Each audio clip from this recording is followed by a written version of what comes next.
Hey, beautiful people. Good evening. Welcome back to our channel.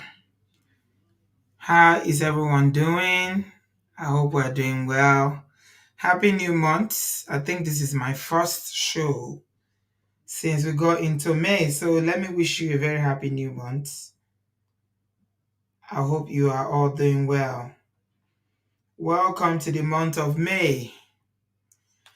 Can you guys hear me? Good evening. Welcome back. Yes, we are officially back. We are back. Mm. Good evening, Obodo fam. Welcome. Can you hear me? Please confirm if you can hear me. I'm not sure if our sound is good. Hello. Honey babe, how are you doing, love? Nice to see you. Welcome, everybody. Good afternoon. Good evening. I've taken a break for about 2 weeks from the live stream. I feel this is very important from time to time that, we take a break from social media because this is a lot. Okay, thank you, Chill Power. It's a lot. And because the way we do this live stream is usually very, very, it's like having a talk show. It's a talk show, basically. And we are usually here for a long time. And sometimes we do it back to back to back. So the breaks are quite needed. The last time I had a break was in January, and so I decided to take some time off, and I traveled a little bit, which is my favorite thing to do. Mhm. How is everybody doing? Welcome. Good evening. I've missed you all. Okay. Thank you, Victor. Welcome, everybody. How is life? The year is slowly but surely, as usual, going. Patrick, good evening, sir. Very nice to have you. Yes, so we have to. I'm officially back fully now. It's very important that we take breaks. So, ọmọ tó bá ṣiṣẹ́ dáadáa, ó yẹ kó lásìkò ìgbádùn, àbí? So, the enjoyment and ìgbádùn, for me, especially travel, is how I get some, you know, I empty my stress buckets. I get myself in a good place mentally, emotionally. I refresh myself, I rejuvenate. And yeah, I think it's very necessary for if you have very busy lifestyles. Most of us who live in the diaspora do. You have no help. You are juggling so many things at the same time. Very important that we enjoy and take some time out. Yeah. Good evening, Sister Jibola. Nice to see you. Thank you very much. The travel has been crazy. It's just been crazy, but I'm so glad that I'm back. There's no place like home. I've missed home. And I missed you guys, my little fam. Yeah, I rested. I actually rested very well. I couldn't rest in Nigeria. But yeah, in the past 1 week, I think I've been able to rest. It's been fun. Yeah, Nigeria was all right, but because I was there only for about a week, there was no time to rest because I was flying and traveling within Nigeria quite a lot. Yeah, but it's good to be back. How is everybody? Welcome. CCOG, Cinti baby. You said I didn't waste time coming back. I wanted to do a show yesterday. Yesterday was when I wanted to do this show. I actually set it up for yesterday, but you know what? I slept. So I said, okay, today. I wasted time. It's been 24 hours. I tried.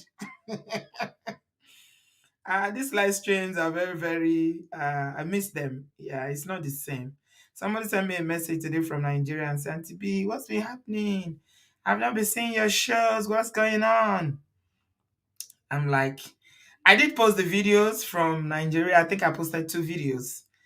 Yeah, but I haven't done the live stream for about when I came back from Nigeria, we did one, yeah. I think just one in the past 2 weeks. Tony, good evening. Welcome, my sister. Kumbi, hi. Ekunle o. Ṣé dáadáa ni? Ẹ ǹlẹ́ o. Hope you guys are doing all right. Please remember to subscribe. Give us a thumbs up if you have not yet done so. Uzo, how are you doing, love? I hope you're well. Yeah. Over the farm, who is happy to be here tonight? Are you happy that we are back? Now we are going to go and do our back to back to back again. All the gist that we've taken a break from. Now we are back. It's good to take mental breaks. It's very, very good. Okay. Thanks, everyone. I appreciate you. Please give us a thumbs up as you are coming in. Thank you, thank you, thank you, thank you. Good afternoon, good evening. Welcome. So, I'm sure everybody, except you, are under the rock. You've heard this. It's been in the news all over the world. And is this gist about the senator, Ekewremadu? This matter has been ongoing for over 1 year. Finally, their fate has been sealed by the court. The UK court system has finally declared their fate. The sentencing was done yesterday. Actually, before the sentencing, I kind of knew. Some people were speculating that it was going to be around 10 years. I don't know, but people just knew that normally, maybe, I don't know. But a lot of people were saying that he was going to get 10 years. Fola, I missed you too. Thank you.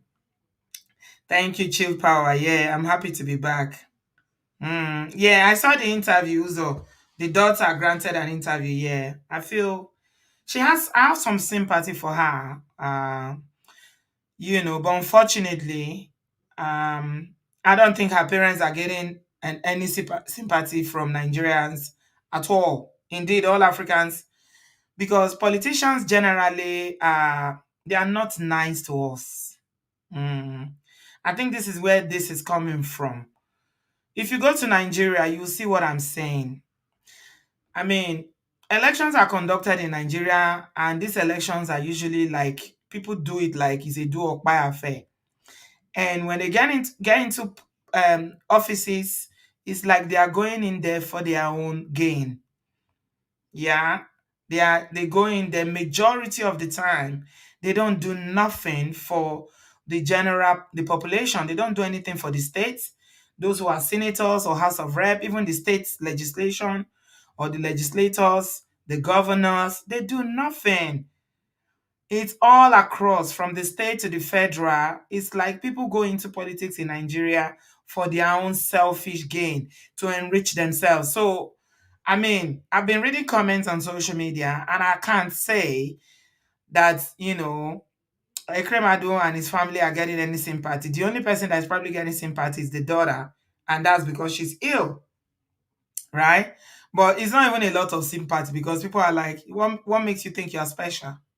Do you know how many people in similar or worse circumstances that have had different medical diagnoses that, they couldn't even make it to the UK? At least you are here because you were born into privilege. Your father gave you the privilege to be able to come. So a lot of people don't have any sympathy for them, and I can't blame them. Yeah, I just can't. Because if you see what Nigerian politicians are doing, you will understand. Okay? You will definitely understand. I mean, I was reading something. Before we go into the comments, I'm going to share my link because this is going to be a quick one. So if you've got something to say, just come into the studio. We're just going to have a quick chat, an hour and a half max, and then we'll call it a day because there's not much to say. It's just lessons. Do you think that Nigerian politicians, especially those who've been there for donkey years, and even those that have just recently been elected, are they going to learn any lesson from Ekweremadu's case? Bingpe, how are you, darling? Welcome. Would they learn? Are they going to start fixing hospitals in Nigeria now? Are they going to be investing in healthcare in Nigeria? Yeah, he's still a sitting senator, by the way, and his salary is still ongoing. Yes. Rebecca Hills, you're right. Yes, as he's been in. So the case has been dragging for over 1 year. He's been in prison because remember they put him in prison, and then his wife, I think at some point they granted her bail, and now she's gone back to prison. Yeah, but I don't think people realize that this man is still a senator. He's still a sitting senator. Mm, yeah, he's still a senator. He's still getting paid. He's still getting all his allowances. He's not been replaced yet. We see that happen very often. People go to prison in the diaspora, they go back to Nigeria, and they retain their position as senators, as whatever the political positions they hold. So, a lot of people, so in case you didn't know this case, I don't know anybody who don't know, but he was arrested and charged because he was alleged to have brought a young man to the UK. We all know the young man. His name is David, and he said that they brought him here because he was told lies. They told him they were going to help him. That there's been a lot of conversation. I think I've done a couple of videos where I explained what informed consent means, because a lot of Nigerians were blaming the young man, saying that he's not innocent, he knew what he was coming here for, and he just used the opportunity. And some people said because he wasn't a good match for the daughter, and he played them. He basically used the system to play them to stay in the UK. But I don't think a lot of people understand what informed consent means, right? So even though, and I think I did one video where I actually broke what capacity means, when you are assessing people to have capacity, the mental capacity to make informed decisions about a specific issue. Okay? I don't think a lot of people understand it, but on that video, I did explain it to the best of my ability, what it means. Okay? Because you explain something to somebody and they say yes, doesn't mean that they understand. Okay? There are different areas that you need to assess their understanding, mm, their ability to retain that information long enough to make a decision, their ability to communicate. Eh? And there are four areas, at least in the UK, that we look at when we're assessing. Those of you who do mental capacity assessment in the UK, whether you're doctors, nurses, or social workers, we look at all those areas to decide if people have the ability to give informed consent. And I mean, my own understanding of this matter, the way I looked at it when this matter started, was that David could not give informed consent because he didn't even understand in all totality what it involved. I don't think he did. I don't think he did. But some people said he knew what he was doing. He just used the UK court system and the Olokpa to, because now he's saying he can't go back to Nigeria. I think a lot of people are now saying that, oh, this was his plan from the beginning, that he played them. Hmm. You see, somebody said something, I think yesterday or 2 days ago, one of the ladies I was with said something that sometimes in life, let us be very, very careful what we do in life. That's why, come on, he may not even visit you for something, but something else. When you keep doing things, maybe I'm just talking generally now, that sometimes the things that you will be punished for, you will not even believe the things that maybe you did something 20 years ago or 10 years ago, 5 years ago, small something. So see, something that you think will not even result to something like that is when karma will now demand everything that the person has been doing. Mm. So some people were saying the sentences are too long, some are saying they are too short, whatever your opinion is about this. For me, I don't think it's about, the number of years that they are given. I think it's about the statement that the UK government is making about this case. Okay? They did make a statement because it's a very high profile case. He's a sitting senator who was a deputy senate president. He's been a senator for 20 whole years. So these people, they have connections, they have money, they know people, they have power politically, So it's not just an ordinary person. So, and because this has been happening, because it's very interesting that, the doctor that was also indicted, I think, I hear he was jailed as well.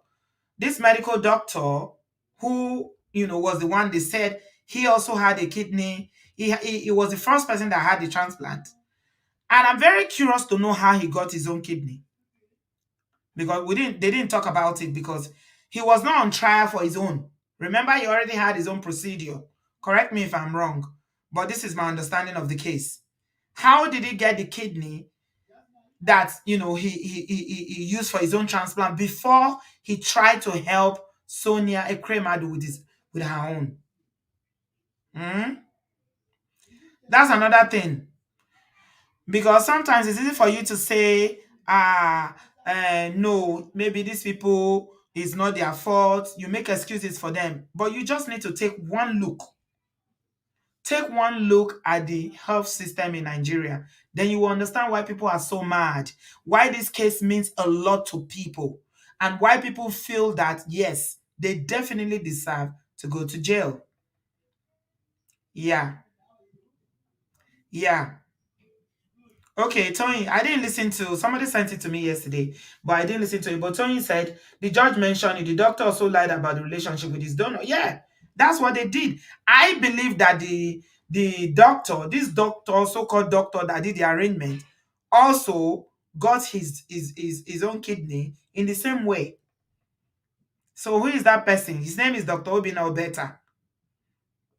Yeah. Is that the one that did the transplant, or that's the doctor that was going to do the surgery? No, I think this is the doctor that did the arrangement. Is it 3 years he got? I don't think it's 3 years. It's more than 3 years that he got. Anyway, let's go to the verdict. I understand that they got that the senator Ike got 10 years, 9 years, and 8 months.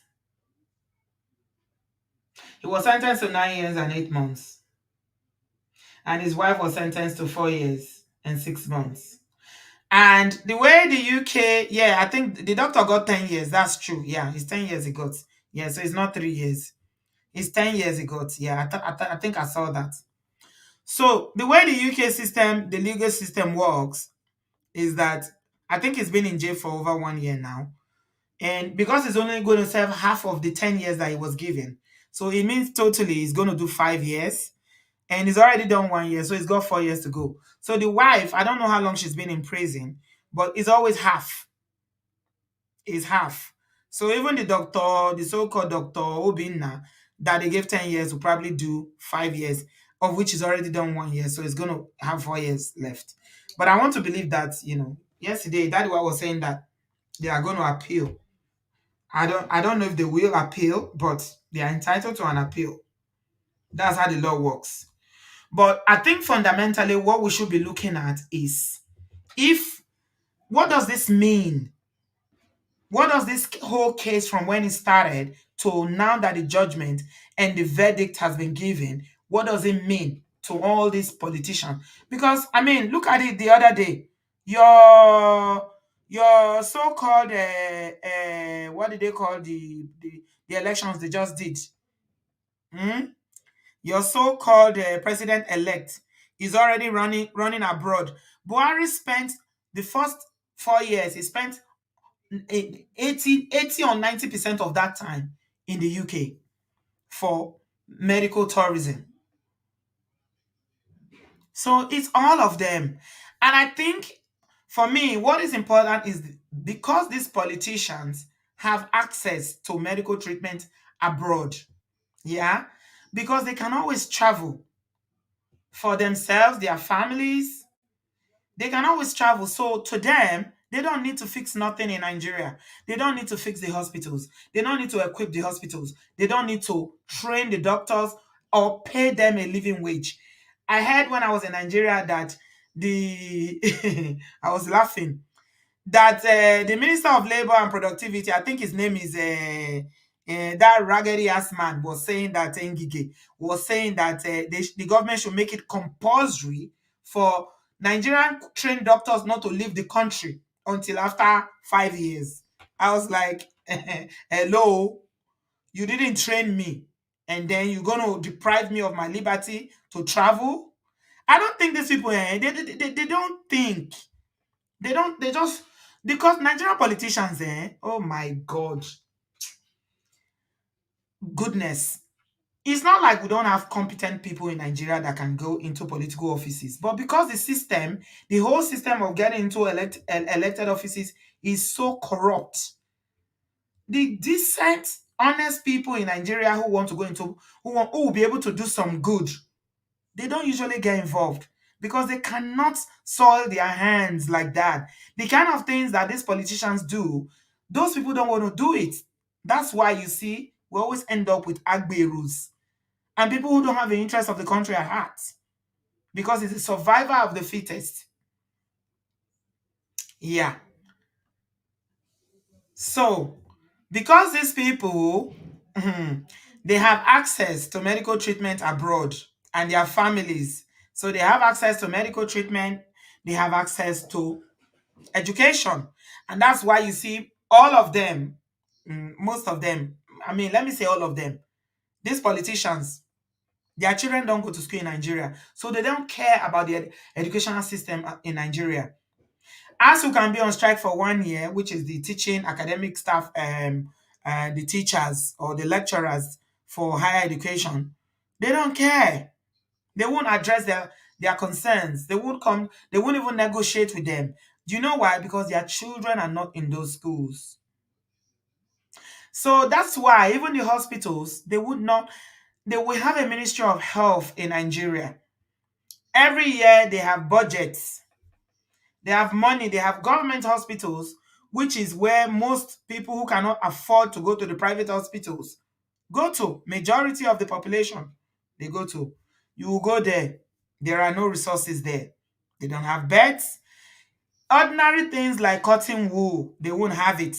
Not to talk of injections and medicine and things like that. They have nothing because somebody there, all the money that they've given for them to buy those stuff to equip the hospital, there's somebody there who, if let's say for instance is 100,000 and naira, that is the allocation, somebody there will have it. Maybe they will use 1/3 of that, and the rest they will share. Some of these doctors, even the doctors, yeah, who work mm, in those hospitals, the consultants who work there, they all have their own private hospitals. So they would use those things, those materials, some of them will take it to their private hospitals. The health system in Nigeria is so porous that it is alarming the way people still buy for things that shouldn't be buying people in 2023 because of lack of resources. So when people are saying that, they don't have no sympathy for Ekweremadu, I can't really blame them, to be honest. I can't. Yes, newborn, mothers on the floor. People run to private hospital, and sometimes they are not even better off in the private hospitals because sometimes the private hospitals only one doctor. They don't have, they don't have the consultants there. So you see what I mean? Go to LUT, go to all these university teaching hospitals in Nigeria. Teaching hospitals are supposed to be the best hospitals. This is where you train doctors who are going to, when they are medical students and they're going to be doctors, this is where they are trained. They used to be the best. So you have them across Nigeria. You have LUT, which is the Lagos State Teaching Hospital. You have UBTH, which is in Ibadan. You have, no, UCH is in Ibadan. Then UBTH is in Benin. You have all these teaching hospitals all across Nigeria. But if you go there, you would not want your dog to be treated in those hospitals. You wouldn't. Then the general hospitals, uncle, oh Jesus, let's not even go there. Let's not even go to talk about the general hospitals. So these politicians get into political offices and they don't care what happens to the average Nigerian who has no access to go abroad. But they've forgotten that illness or sickness, medical condition does not know the rich or the poor. Anybody can be sick. So they wouldn't develop their own. They run abroad. The other day they finished doing election. The minute they finished doing election, Tinubu ran to France. They say he went to rest. Why can't he rest in Nigeria? What is wrong with resting in Nigeria? This is what they all do. This is a pattern for them. One Nigerian president has spied in abroad before. Yaradua. He was in abroad till he spied in abroad. Are there no hospitals in Nigeria? So this is what happens. I think for me personally, the most important lesson I think this is sending to Nigerian politicians who are still, in elected offices in Nigeria is for them to know that anybody can be sick. Oh, if you do not develop your country, you don't use the money, all this money that people are borrowing all over the world. I don't know. They say Buhari is going to leave Nigeria with how many $1 trillion of debt as it's going now. Gbese lobade. You borrow all this money, but you don't see what this money does. You don't see where it goes into. All they do is steal it, they share it, they do whatever they like. You cannot question them. So it's like they go in there and all they do is share the national, they call it national cake. That's what they call it, the national cake.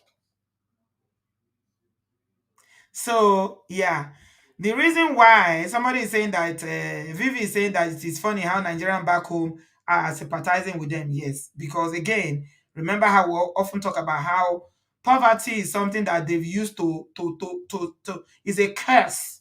Like they put a curse on poverty on them. So when people have suffered for so long under very, very harsh conditions of which they are grateful for anything and everything, ordinary having electricity for a few hours of the day, they keep going to, they are praising God and thanking God, things that other people in the West or in civilized countries and whatever you call them take for granted. Hmm? Miss Amore said, Auntie B, please, I need to call into this show. I lost my mom due to a failed Nigerian healthcare system. Yes. My link is in the comment section. The stories, you're not alone, my darling. Accept my condolences. You are not alone. Only a few days ago, I think it was yesterday, I saw a story. A man that was calling out a hospital in Nigeria, and the man was saying that he was a doctor who was not, he was still training, that was responsible for why the wife died. So many avoidable circumstances where people will live. Simple procedures, very simple procedures. Nigerian politicians are so heartless. They have no humanity. They have no humanity. All they think about is to steal, to enrich themselves, to build castles, buy the latest cars, buy houses abroad. This man freaking has 40 houses. How does one person need, what do you need 40 houses for, my people? Eh?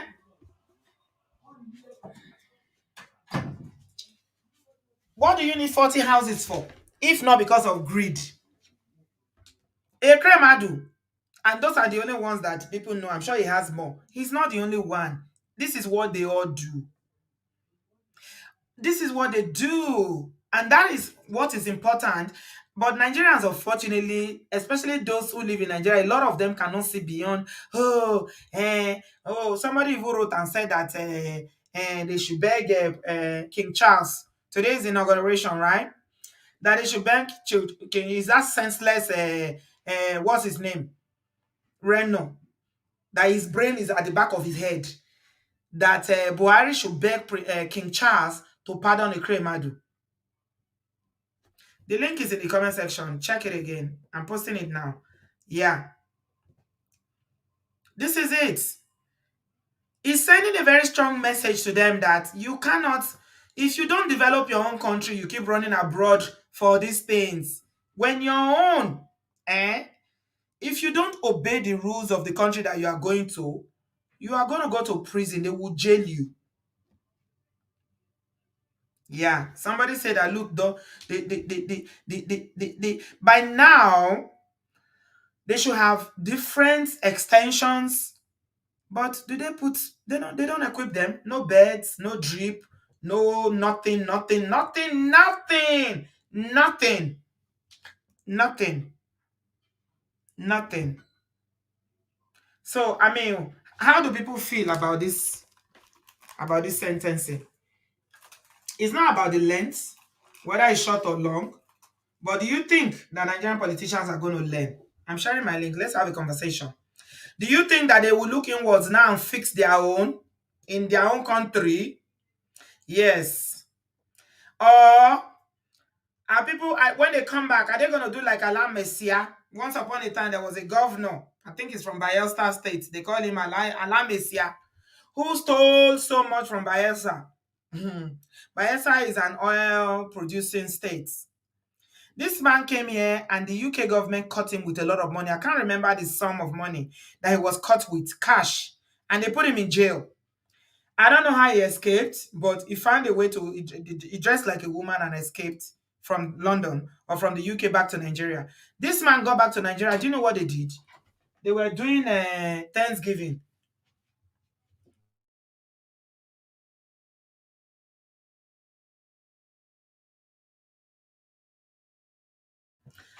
They were doing celebration. They were celebrating Allah. How many people remember Allah Messia? Ibori was in prison for a long time, and here is one of the kingmakers now. He's back to Nigeria. So, are they ever going to learn? Would they learn? That's what I want to know. So, call into the show. As you're calling in, please remember to use the terminology that is acceptable on this platform because they are not playing anymore now. Yeah? So, please don't use words that are going to flag the video. Thank you very much, everybody. Give us a thumbs up. Let's have a conversation. Would they learn? Eh? You see, is the picture of this his wife? I don't know. Maybe it's the angle they took it from, but she looks, the way she's looking at the camera. Oh my God. It's like she's looking at the camera like, Yeah. Yeah, they are going to serve. They're going to serve. If it's Nigeria, some people were saying that they should have brought them back to Nigeria to come and face the law. But we all know how that will work. Everybody knows how that is going to play out. A man like this can never go to jail in Nigeria. It's impossible. He won't go. They will sweep it under the carpet. Okay. So what are people's feelings about this sentencing? Do you think Nigerian politicians will learn? Abby, you are the first. Unmute yourself. Please tell us where you're calling from. And Good evening, Auntie B. hello, sweetheart. Good evening. Nice to see you. Welcome. Thank you. Oh, I have a lot of mixed feelings about this case. Obviously, I have a feeling that a lot of people are seeing the Ekweremadus as maybe a villain, which obviously they committed a crime, but in my opinion, they're still humans. And if we really think about why they took the step, I do have a little bit of empathy for them. And considering the UK system, we all know how, people can commit, bigger crimes, which I don't want to mention on YouTube. And sometimes they give them 18 months, ridiculous sentencing. Why are you comparing UK? Why are you comparing? Is there a reason why you are comparing the sentence that they got to what people get in the UK? Yes, because I'm a fair person, so I don't agree with anything they've done. I mean, they've manipulated this young guy from Nigeria, brought him over here to just take something away from him without, like you rightly said, it's proper consent. These are politicians that should be building and actively working on our country to make it, the best it could possibly, because we can afford it. We know that we have money in Nigeria. There's no reason why in 2023 we don't have standard hospitals and standard healthcare in Nigeria. There's absolutely no reason, and I have my personal experience regarding that. The reason why I mentioned the sentencing is because of from my experience with the UK justice system. I know that they're usually very lenient, when it comes to crimes. So that's the only reason I mentioned it, because I have a personal experience with the Nigerian system. The only reason why I'm in the UK today is because Nigerian failed my parents. I Right. mean, my dad is a medical doctor. My mom is a nurse. And as far back as when I was young, I don't remember them ever talking about, oh, we're going to travel abroad. My dad is so, I don't know how to call it. Maybe native would be the right word. I mean, it was bred in Lagos and Mm. chose to live in Abeokuta because, you know, he's a very, I don't know, ordinary person. I don't know how to put the right word, but it's just not a flamboyant kind of person. He just wanted to build his career, help his community, and just live his life. But they Yeah. frustrated my dad out of, Yeah. work, Yeah. because he chose not to be corrupt. Yeah. Yeah. So, I remember back then I was still quite young, but UNICEF allocated a certain amount of funds, for immunization and all of that. And Mm. I was actively a part of it because my dad, he put us in this t-shirts and all of that. And we did a bit of community campaign. And, at some point I heard my dad talking about, oh, they're trying to take the funds, they're trying to allocate some to the governor. And he's You, saying, no, this is for this, yeah. this is for Yeah. this. Yeah, Abby, sorry, let yeah, me call you there. Do yeah, you know what? I yeah. think the sentencing is quite fair. If it was in Okay, America, they'll yeah. get 20 years and above. More. Yes, I agree. I agree. I They agree. got nothing. They're Yes, gonna I agree. he's gonna do 4 years or 5 years. That's I nothing. agree. I Do you know agree. what they were charged with? I Is know. I know. Yeah, Mm, no. I know you. I I know. mean, I mean, nobody can say that I don't have sympathy. I have, No, of but course. Yeah. there's something here at stake. Okay. Absolutely. Yeah, it's about how the politicians think that because they've been chosen by Nigerians to rule, that they They can get have the away with ultimate everything. power and they can Yes. do whatever they like. Yeah. Yeah. It's also saying to the average Nigerian that your life does not Does matter. not matter. Yes. So definitely. I mean, for me, I just feel like they were definitely scapegoated. Do I have sympathy for the victim? Yes. Do I have a bit of sympathy for the Ekweremadu? I Yes. don't agree with You that know. scapegoat. I don't agree with the scapegoat narrative, but it's your Okay. opinion. I Yeah. don't think they were scapegoated. They did it. Mm-hmm. They did the crime, and they were Yes. found guilty. Mm-hmm. Yeah. So there's no Yeah. scapegoat in it. Yeah, yeah, it's it is what it is. They've they got a sentence saying they have to do the Yeah. time, and that's it. But Mm, yeah, Nigeria, we could do better. But I think my main point in all of this is even a good person going into a deeply rooted culture of corruption and you know just getting away with everything, like you rightly said. Even if a good mm, person goes in, I don't think mm. they stand a chance. My dad stood No, no chance. no, no. It was They kicked will remove out. him. If they Yes, can, they will my delete dad was him. That's what my they dad was do. kicked out. It was a senior medical officer at the time. Going up in his career and trying to do good and all of that. It was sent to a very rural place, where we were having snake attacks here and there, and he had to leave. He had to leave the country. My dad had to escape the country like a criminal, and in the end, we had to, join him as well. So yeah, it's a very, you have a very deeply rooted culture of corruption, which I Yeah. don't think, I don't know how, I don't see how that is going to change. This man, Yeah, this senator. When we yeah, started the show, I mean, when the matter started since over a year ago now, yeah. 40 houses he has. Oh my 40. God. One man, 40 houses. With the level of poverty in Nigeria, Yeah, the state, he was a deputy senator. Abby, you are not having a lot of people are not. It's your opinion. I can see you're a very nice person, but you also sound, even with your dad experience, I see a little bit of naivety in yeah. your comments. You are a Mm, nice person, so you want to see some good in him. But mm, Nigerian politicians don't care about people. yeah, They yeah, only care about themselves. They yeah, care about their families, and they care. For every penny they take away from the masses yeah. to enrich themselves, people suffer and people are Absolutely, deleted every absolutely, day. And that's why absolutely. people feel very strongly about this matter. I agree. I agree. It's the People reason are why. people It's the are reason why deleting every day in Nigeria because I of know. these people. I know. It's the reason why even I love Nigeria so much. I took my children, we stayed there for a bit, and my children hated it. They couldn't stand the whole system. It was all rubbish and crap. But given a chance, I would stay in Nigeria. I'm very patriotic like that, but they haven't given us that option, to see Nigeria as our home, which is sad. Which is why some of us, we're here. It's almost like we don't have a choice. We have Yes. to stay in a country like this where you don't necessarily feel, a sense of belonging as such. Yes. You know. Yes. So yeah, I think it's very sad all around, and I pray. I'm still hopeful. I pray, like my dad always said, maybe, definitely not in his generation, but maybe in you people's generation or his grandchildren's generation, things will get better. So, Yeah. we'll see. Thank Yeah. you. Thank you, my darling. Abby, she's a nice person. She sounds like this kind of person that always want to see the good. No matter what someone does, you still want to see the good. So, and I get it. I get it. But Nigerian politicians, Nigerian politicians are not nice, my people.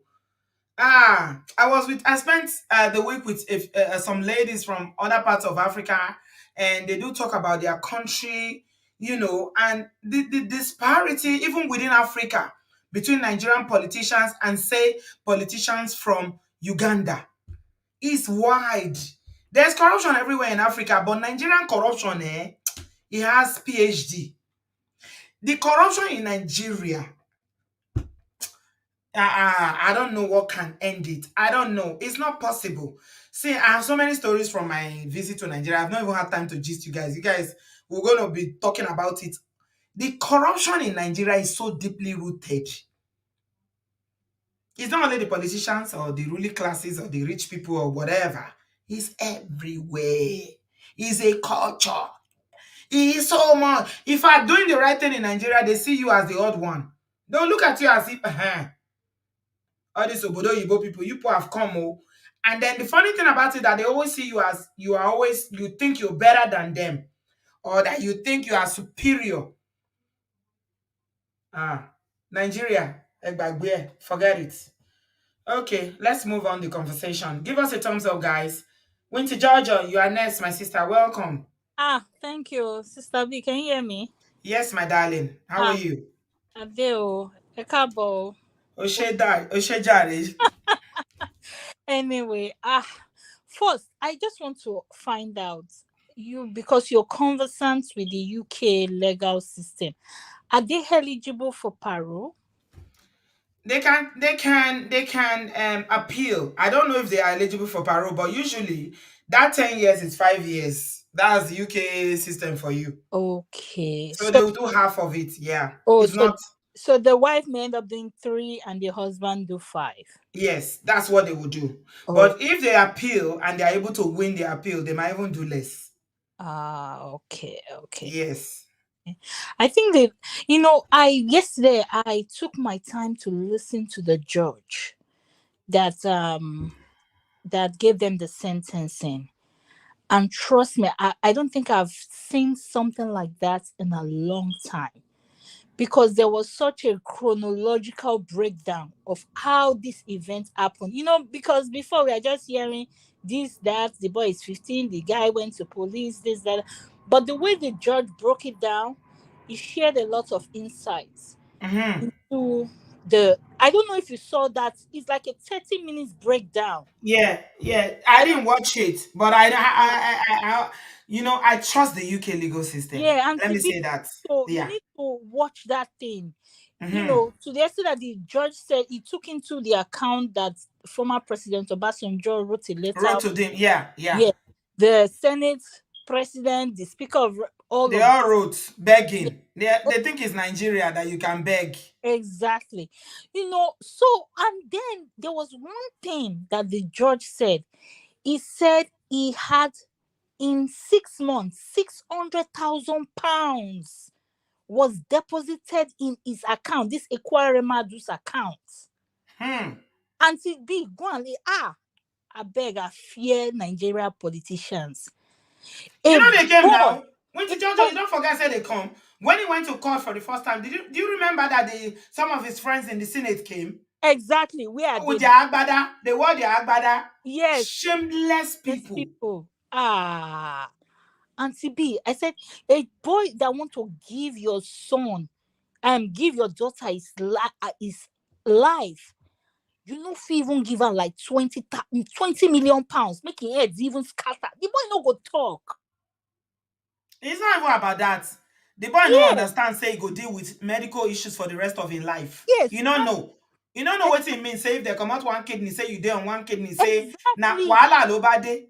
Exactly, and Auntie B, you know, say this Western world, you know, be like our place. You know, that boy must have. You see, the judge was like, this boy did not know because they asked him, "Do you want to donate? You're going to donate your kidney." The boy say, "Donate money." You know, get money.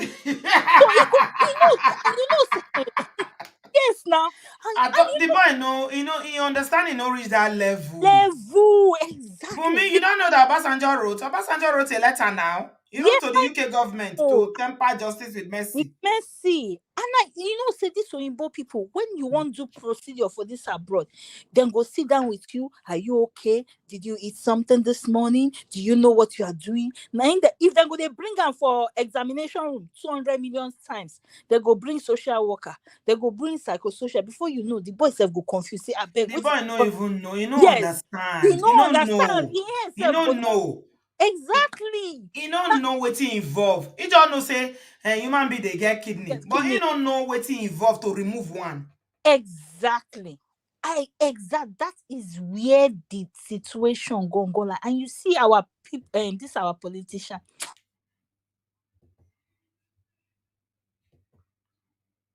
Winty Jojo, are you there? I know they hear you again, no. Okay, let me add Aggie. Why you go and come back? Come back. Aggie, Aggie, please please put put your your you you have have your your device device open. open. Hello, ma. Hello, Oh, Winty Auntie Jojo. Jojo. Yes, I'm here. Why am Why I am I hearing hearing you? you? I'm I'm hearing hearing myself. myself. Oh, Put your put your YouTube YouTube off off or or mute mute it. it. Unmute it. Just mute Just it. mute.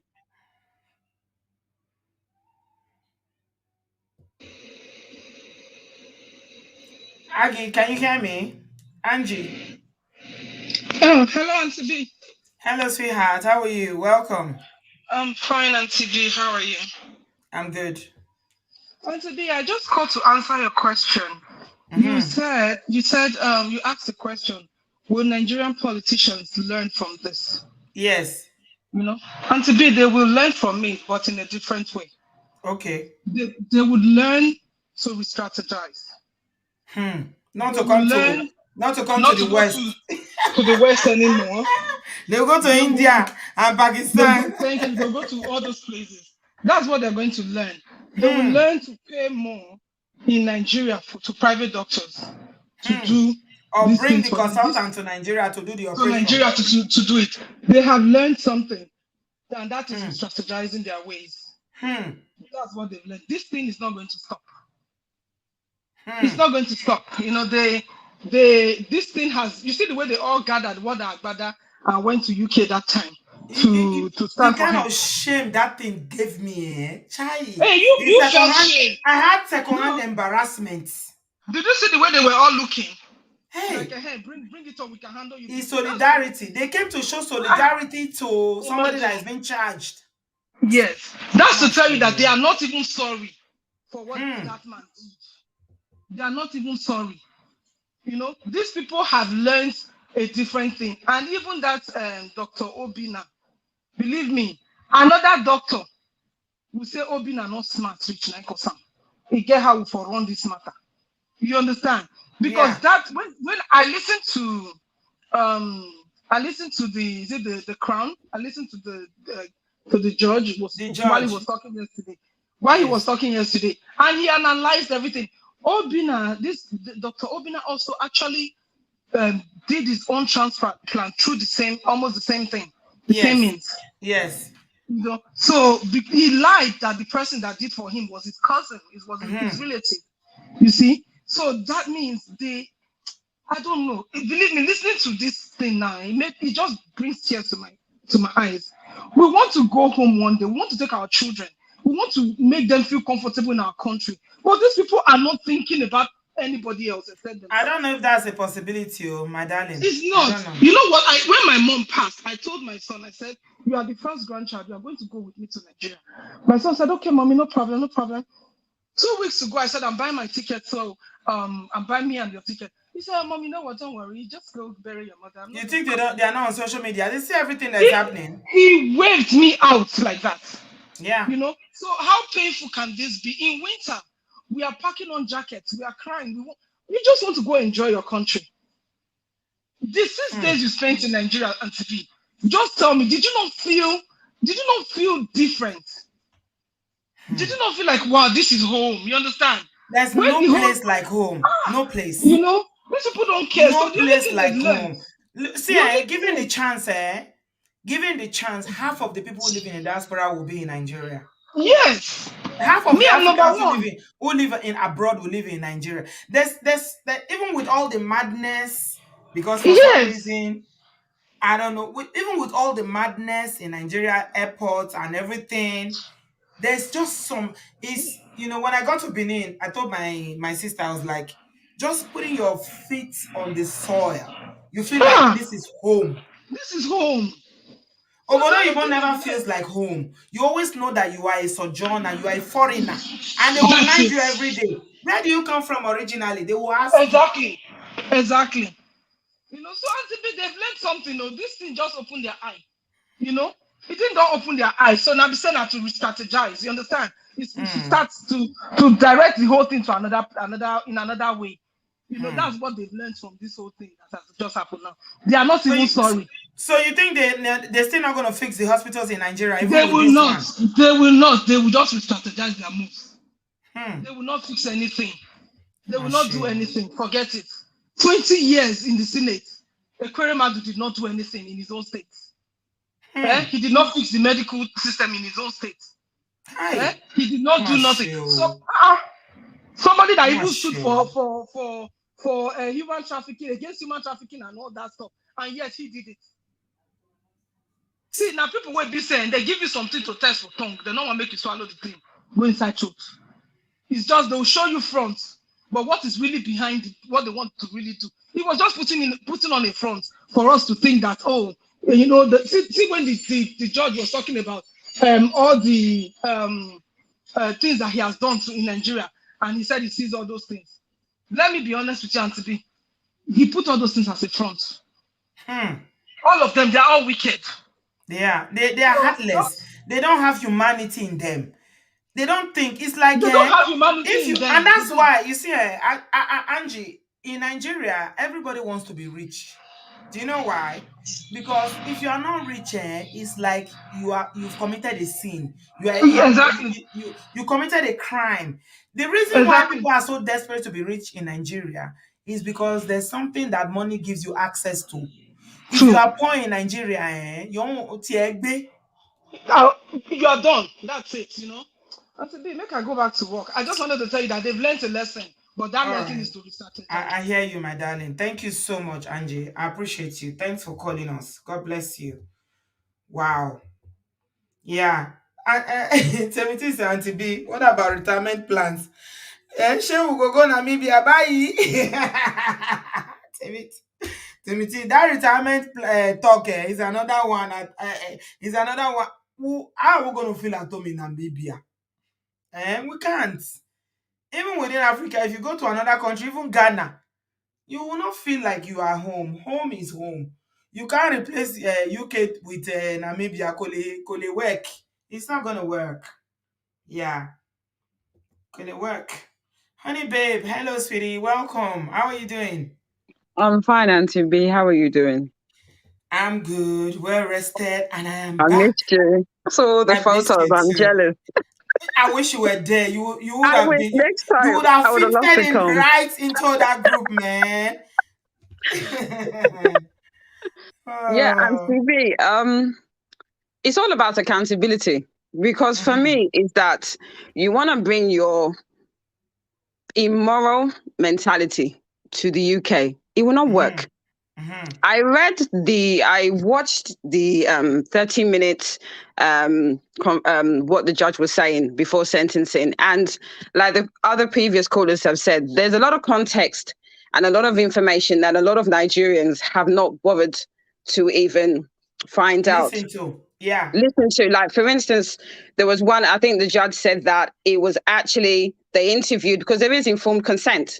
And a lot of other bloggers in Nigeria, I'm not mentioning them, how can he be a boy at 21? You should have sense. They don't That's not the understand. point. No, They those don't understand, exactly. They're not I understanding the beg. point about No, informed they, consent. no. You as I a mean, social people. worker, you get it. But because they don't understand the way the UK systems is, they don't understand the UK system. Sorry, one moment. Sorry, my son has just entered out. Please. Sorry, hang on a sec. Okay, I'll come back to you. Let me go to Leah. Hello, Leah. Welcome. Oh, hello, Auntie B. Good evening. Evening, my darling. Yeah. So let me just say quickly. So they gave him, I think, 9 years and 8 months, and he needs to spend two-thirds of the sentence. Right. And so they will take account of, obviously, the ones he's already spent, the days he's already stayed in prison. So they'll minus it from the two-third. Yeah. So another thing is like somebody said already, the judge mentioned, because I watched the whole 30 minutes video, the judge mentioned that within 6 months he had £400,000, which I converted to naira, minimum 370 million naira. That is Nigerian money. Yes, wait, then they will tell us that he has good character. Hold on. So they said he has 40 houses, 15 in Abuja, 10 in Enugu, 1 in Lagos, 2 in UK, 3 in United States, 9 in Dubai, and then 9 in Dubai, yeah. So he has 40 houses, all of them with our same Nigerian money. And then somebody will come and tell me now how he has a very good character. Okay. No. He needs to go to jail. Honestly, I feel like they haven't even, the justice wasn't even done in this case. I hope they would have given him 50 years. Honestly, he should, to be honest, honestly, as far as I'm concerned, he shouldn't even come out of prison. That's just it. And it's not even because of the crime, this particular crime, which all these our corrupt Nigerian people on TV. If you watch this Arise and all these channels, all those stations on YouTube, you hear people talking about he didn't really know, or they're trying to scapegoat him. They're trying to, because he's a big man, they're trying to make an example of him.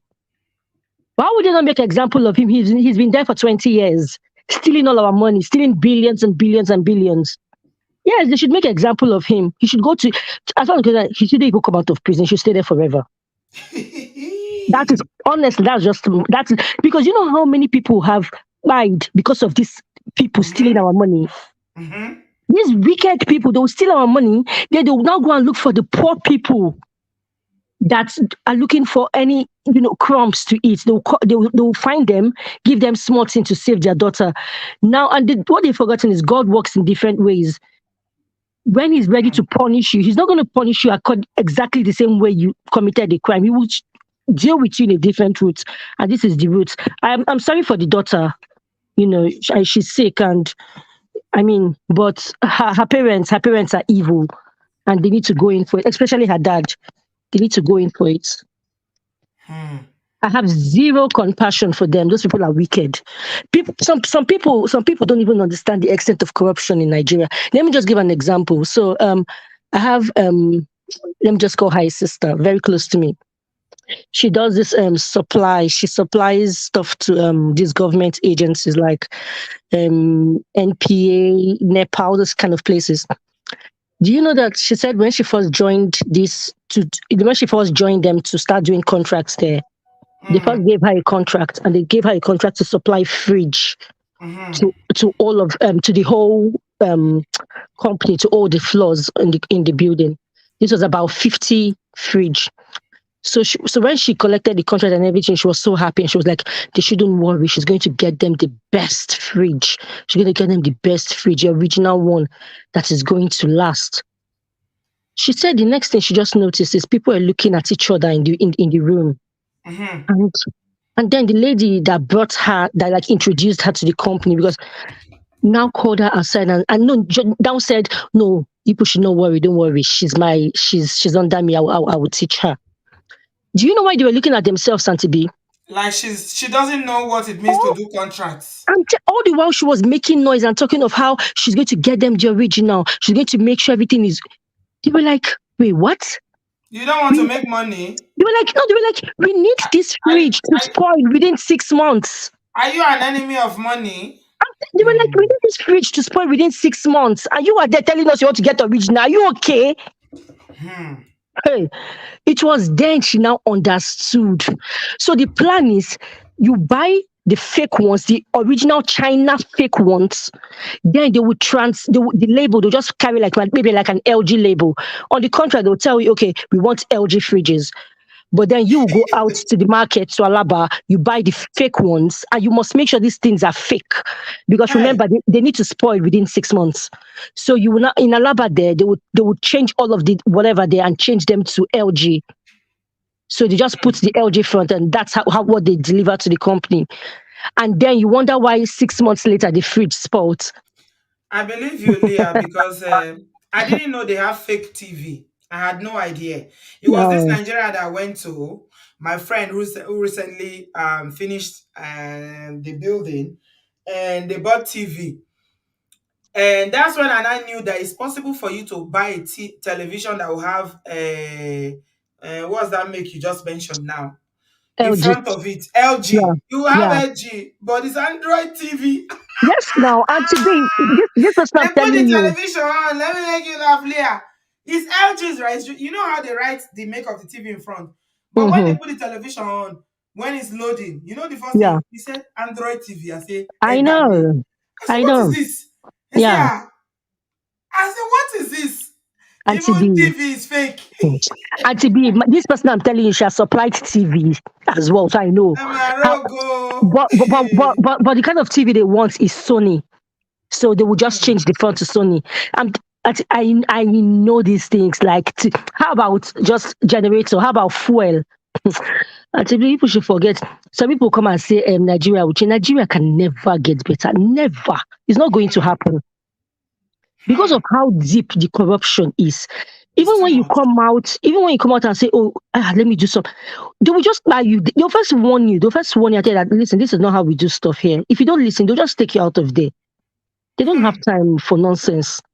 So that's why when I hear people say, oh, this country, Nigeria is going to change, I just look at it, I just laugh. I say, the people have no idea what goes on in this country. So you don't think all the politicians that are coming in, they are not learning nothing from this experience? No, they're not learning. Like the other caller said, the only lesson they're going to learn is how to re-strategize. Not to get caught.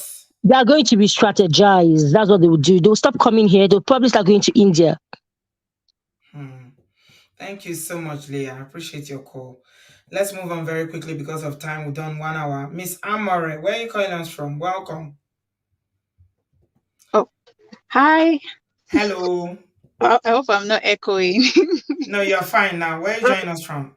From the US, from Jersey. Yes. Okay. So, do you think they will learn? You said what, ma'am? Do you think Nigerian politicians will learn from Ekwuremadu's situation to get the healthcare system better? I like what the person said. The person that called up before, she said they will just learn to, they will just re-strategize, and that's it. They will go to countries that the laws aren't so strict, and they'll still have their way. So that's what I believe.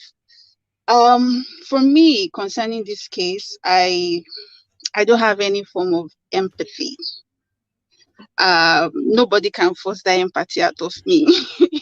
Like, I do have an orator for the family, for the daughter. I don't, because it's all the same, and a lot of people have passed away because of the lack of care in the country. Sorry, I'm at work. So for me, for instance, I lost my mom to the sadness of the Nigerian health system. Shout out to Eco Hospital. You people, Eco Hospital, you know yourself. I mean, there are stories about that hospital. Is But that a just private hospital? Eco Hospital, it's private, but it's in Lagos. It's a popular one around Ikeja also. Is it Right. Ikeja or somewhere? Yeah, it's quite big. Yeah. And this happened about was it like 13 years ago? Yes, 13 years ago. Um, just to summarize the story, my mom passed away due to complications of food poisoning.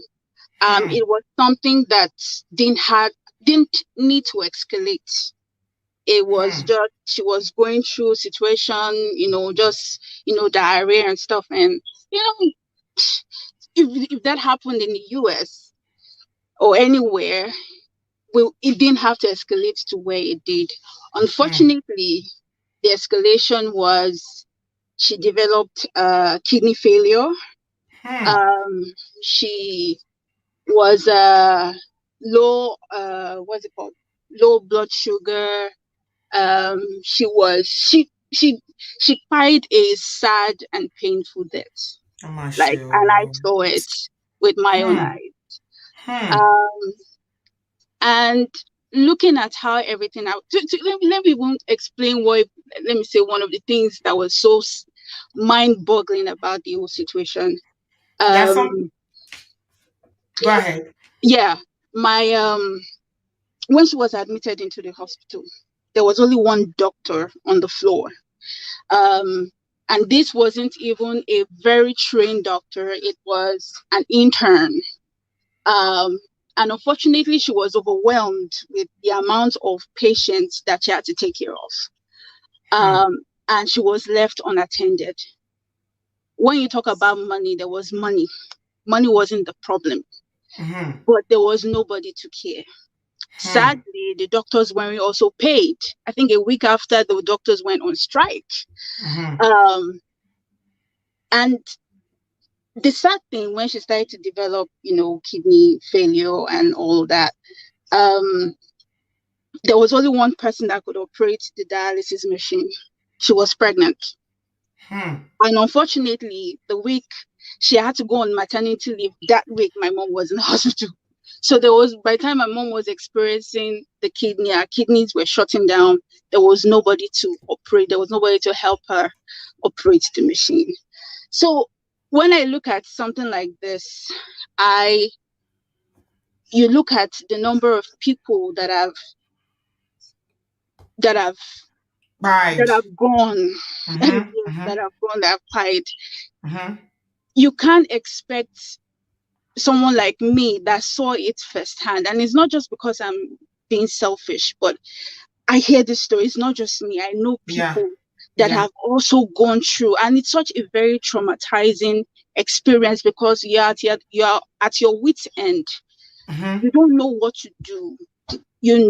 All you got to do is just pray, and you pray for a miracle, Yeah. and the miracle doesn't come because there are things happening, things that should be put in place for things to work. It's very, very, very, very sad. So that's on Hmm. that part. I feel no ways for the parents. I feel no ways for the child. Because yes, sad things happen. We all, God forbid, we all fall sick or something. But you see, humanity, our being able to show love to the less privileged always shines through. You Hmm. cannot now say, okay, because you are in this position and I happen to have fallen sick. You want the whole world to come and rally around you and see your sympathy when you have not shown any care for Hmm. the littlest of person. Yeah. Now to this boy that I've seen a couple of comments, people talking about, well, he was trying to take advantage of the situation. I call Yeah. huge BS on that because the truth is, for this young boy, it was a pie sentence for him. He didn't know what he was walking into. Hmm. It was a pie sentence, and that's why when it comes to donating like organs and kidneys, they always say do it from an altruistic point of view, because it's, if I'm not related to you and I collect something from you that is to that extent, there's nothing, you can't pay for it. You can't, there's nothing you can do to pay for it. All you can do is show love. And if you don't know that person, it's very easy for you to discard the person, like what the former doctor did for how he got his own situation. He discarded the person that he collected the kidney from. So to me, I I'm not sad about how this Mhm. turned out. In a way, I wish they were in the US to collect more time, because this just Yeah. feels like they just got a slap on their wrist. Like, okay, don't Emma more. That's what it feels Mhm. like. The impacts, even the fall from grace, they'll still go back to Nigeria and they'll still have a huge welcome back home. Welcome, welcome, welcome. So it's like at the end of the day, it's not enough. But I will say this. I think when God is working, I'm sorry, I'm just going to wrap up. Yeah. When God is working for us, we should collect it and say, thank you, God. God did something here for Hmm. this boy, for how could they have made such a crazy mistake when they have access? Yeah, when they have access. How could they Yeah. have made this? How could they have made this kind of mistake? But guess what they did? Mhm. So please, everybody, it happened. It happened. It's sad, but lesson should be learned. Thank you so much, Auntie. Thank you, Miss Amor. Appreciate your call. Yeah. May the soul of your mom rest in peace. I'm very sorry about that. Yeah. There are stories like yours. They are bound. They are bound, though, my dear. You are not alone. It's not easy at all. It's not easy. Okay. Dami, you are next. How are you, love? Welcome. Hello, Auntie B. How you doing? I have not heard from you since when we did your new Ife stories last No, year. I've been here. Oh, I spoke before Jola during the election. You Jola. did? Ah, Yes, I've okay. been. I've been here. I figured you didn't. You know that day everything was red. So That election was truly everything red. was red. So It was red. even now, Yeah. people we have not still come down because we're just waiting for May 29th to believing God for a miracle. But Hmm. oh well. Okay, Yeah. so to talk about the issue, first of all, I wanted to just correct what someone said that Nigeria can never change. Please, I don't want to believe that. I Oh, you think that believe? A few yeah, of you still believe that Nigeria can change. I do believe that Nigeria can change, and How? How do you even think Let me ask you how. even with this elections that just even looking at the elections that just happened, even if the outcome is not what we want, I think that there has been a sign of hope and a sign of like mindset shift, even if it's as little. I do believe that change is coming, You right? think? Yes, I strongly believe in that. So I wouldn't say that Nigeria will never change because we I know join my faith with yours, but I don't uh, share that belief. I'm sorry. like I do believe I have hope that Nigeria will change. But I was going hoping for so long. I'm almost 51 years now. I've lost hope. I'm sorry. like maybe it's the because I had the same conversation with my dad and he had the same thing, that maybe it's the youthfulness in us, but I just strongly believe that Okay, maybe Nigeria when will you are my change. age, then I will ask you that that's question again. what If you my still dad said believe. to me. That's what my dad said to me. But to go into the topic at hand, Yeah, I don't know too much about the laws, but I don't know if you listened to the BBC interview interview. Yes, yes, I did with listen to Sonia. that one. Yeah. Yeah. And after listening to that interview, I think before I was sort of like here or there because it was like a bit, I don't know, it was still sad. But listening to that interview just made me even now more, Why were you uh, sad?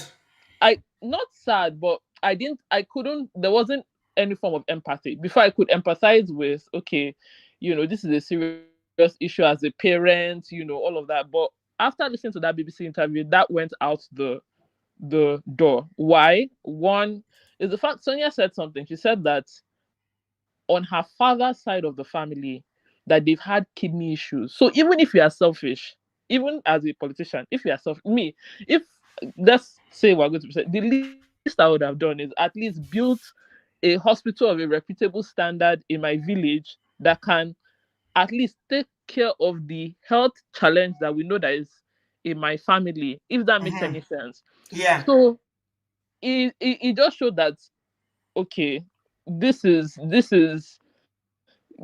just them being selfish. Second of all, she seemed entitled too.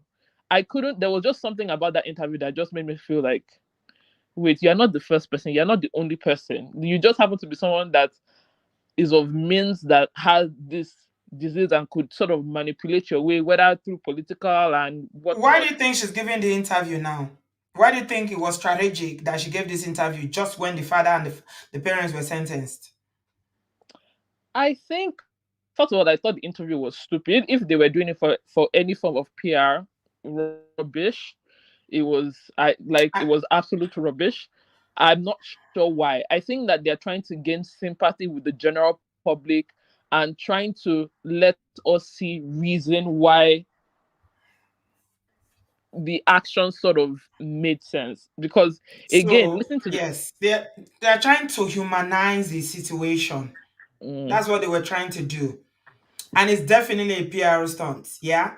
So Sonia speaking now after all this while is to make the world see that I'm only a child. These parents are responsible parents who are trying to do the right thing by their daughter, especially when she was saying that she feels guilty, it's her fault, and all that. So it's look at her. So which parents, as a parent, I mean, you do anything to save your child. That's exactly, so he's putting that humanity in the whole situation, mhm, forgetting that David too is somebody's child. mm. And it So was he's the not fact, as privileged. He's not as privileged as them. They you are know, privileged.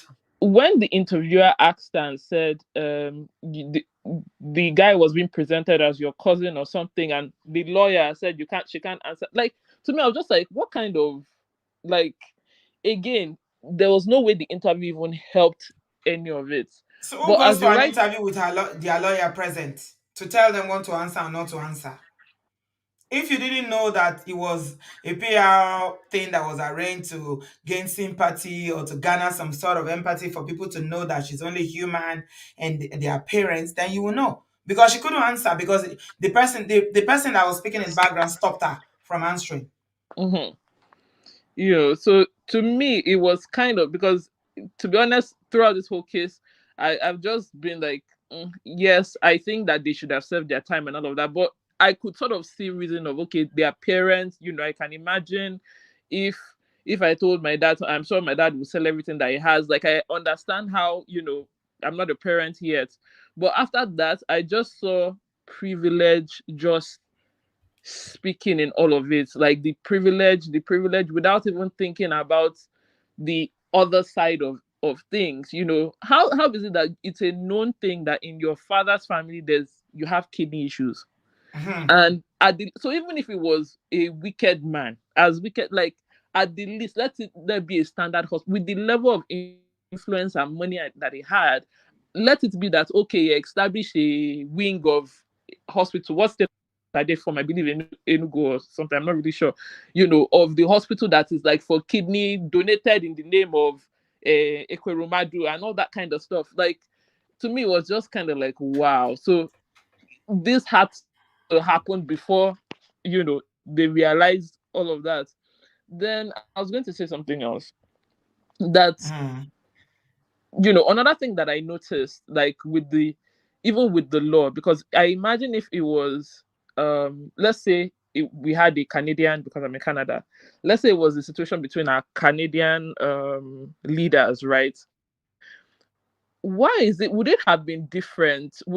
Okay, so what I mean by that is that, okay, let's say a senator from Canada did the same thing in the UK, and he's being persecuted, he's being charged in the UK. Like, won't there be isn't that something that they can do, that they sort of extradite him back to Canada and then he serves in Canada? I'm just wondering, like, you know Do you maybe want him a to go and lawyer serve here. in Nigeria? You want him to serve in No, Nigeria? I'm just wondering that, like, it also shows uh diplomacy, if that makes any sense. No, I I don't don't know. think they can extradite him to Nigeria. The crime was committed here. It was the laws of the UK he broke, not Nigerian laws. So he goes to prison here. So that extradition, I don't think is something that Nigerian government will not even fight for you. You're on your own. If you do anything, you face anything. You see what they do all over the world when Nigerians get into trouble. It's only America that I see that they will go all out to, wherever their citizens are, when there's trouble, they try to get them back home. They get them representation and support and all that. But Nigeria, if you do anything anywhere, you're on your own. No. Do they help even people that are stranded, for instance, in Sudan now and other places where there have been conflict? You see how long it takes before they can act. They don't do nothing. It's the same thing that we're talking about, lack of care for the average Nigerian. He's a sitting senator, deputy senate president. He's been a senator for 20 years. He has all the privileges that comes with being a Nigerian, legislator. So let him stay here. I don't even want. If they take him to Nigeria, he won't go to jail. They'll put him at home, and then will say he's doing jail. No, he should serve it here. He's done the crime. Let them do the time. He will teach them lesson. Yeah. No, I'm not. There's no empathy in this. I'm just saying that because I'm looking at the comments. I'm just saying like usually I think there are laws with countries. To me, I think that they should absolutely serve the time. Second of all, it's not going to mean anything even when he's even done, because we know Nigeria with people like Alamesia and what was that Ibori, Ibori that James Ibori. they became They are celebrities. celebrities when they go back. Even this guy, what's his name? Lived in he was making like he was threatening people in Delta State when they were about to vote. I think his son is the Yes, lawyer to that's James Davido. Ibori. Not James Yeah. Ibori. Is it who? He's another guy. He was a very known 419 guy like this in Nigeria.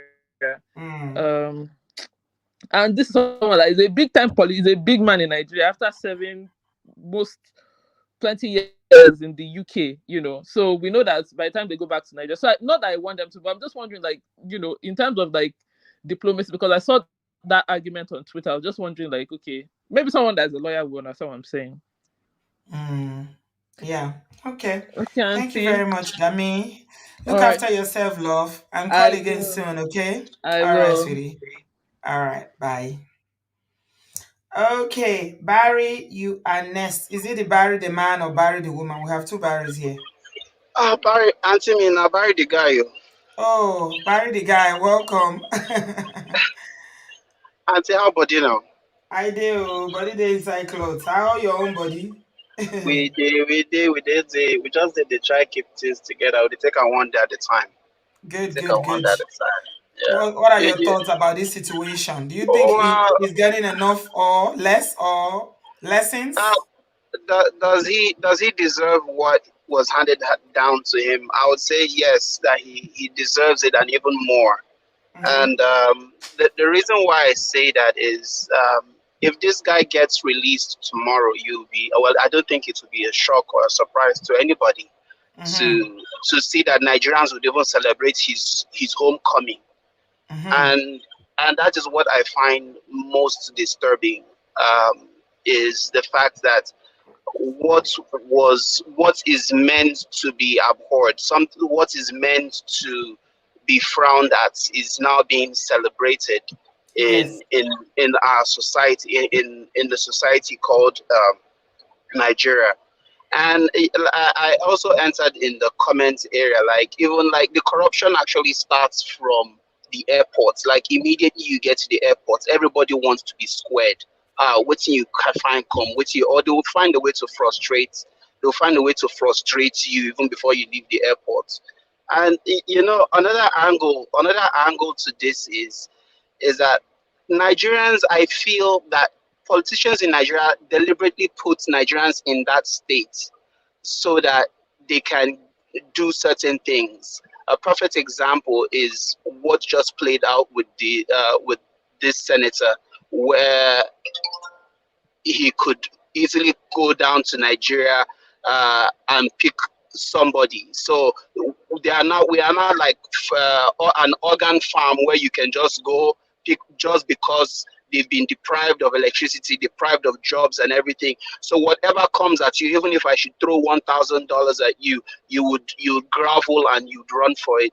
So I have absolutely zilch, pity when it comes to things like this.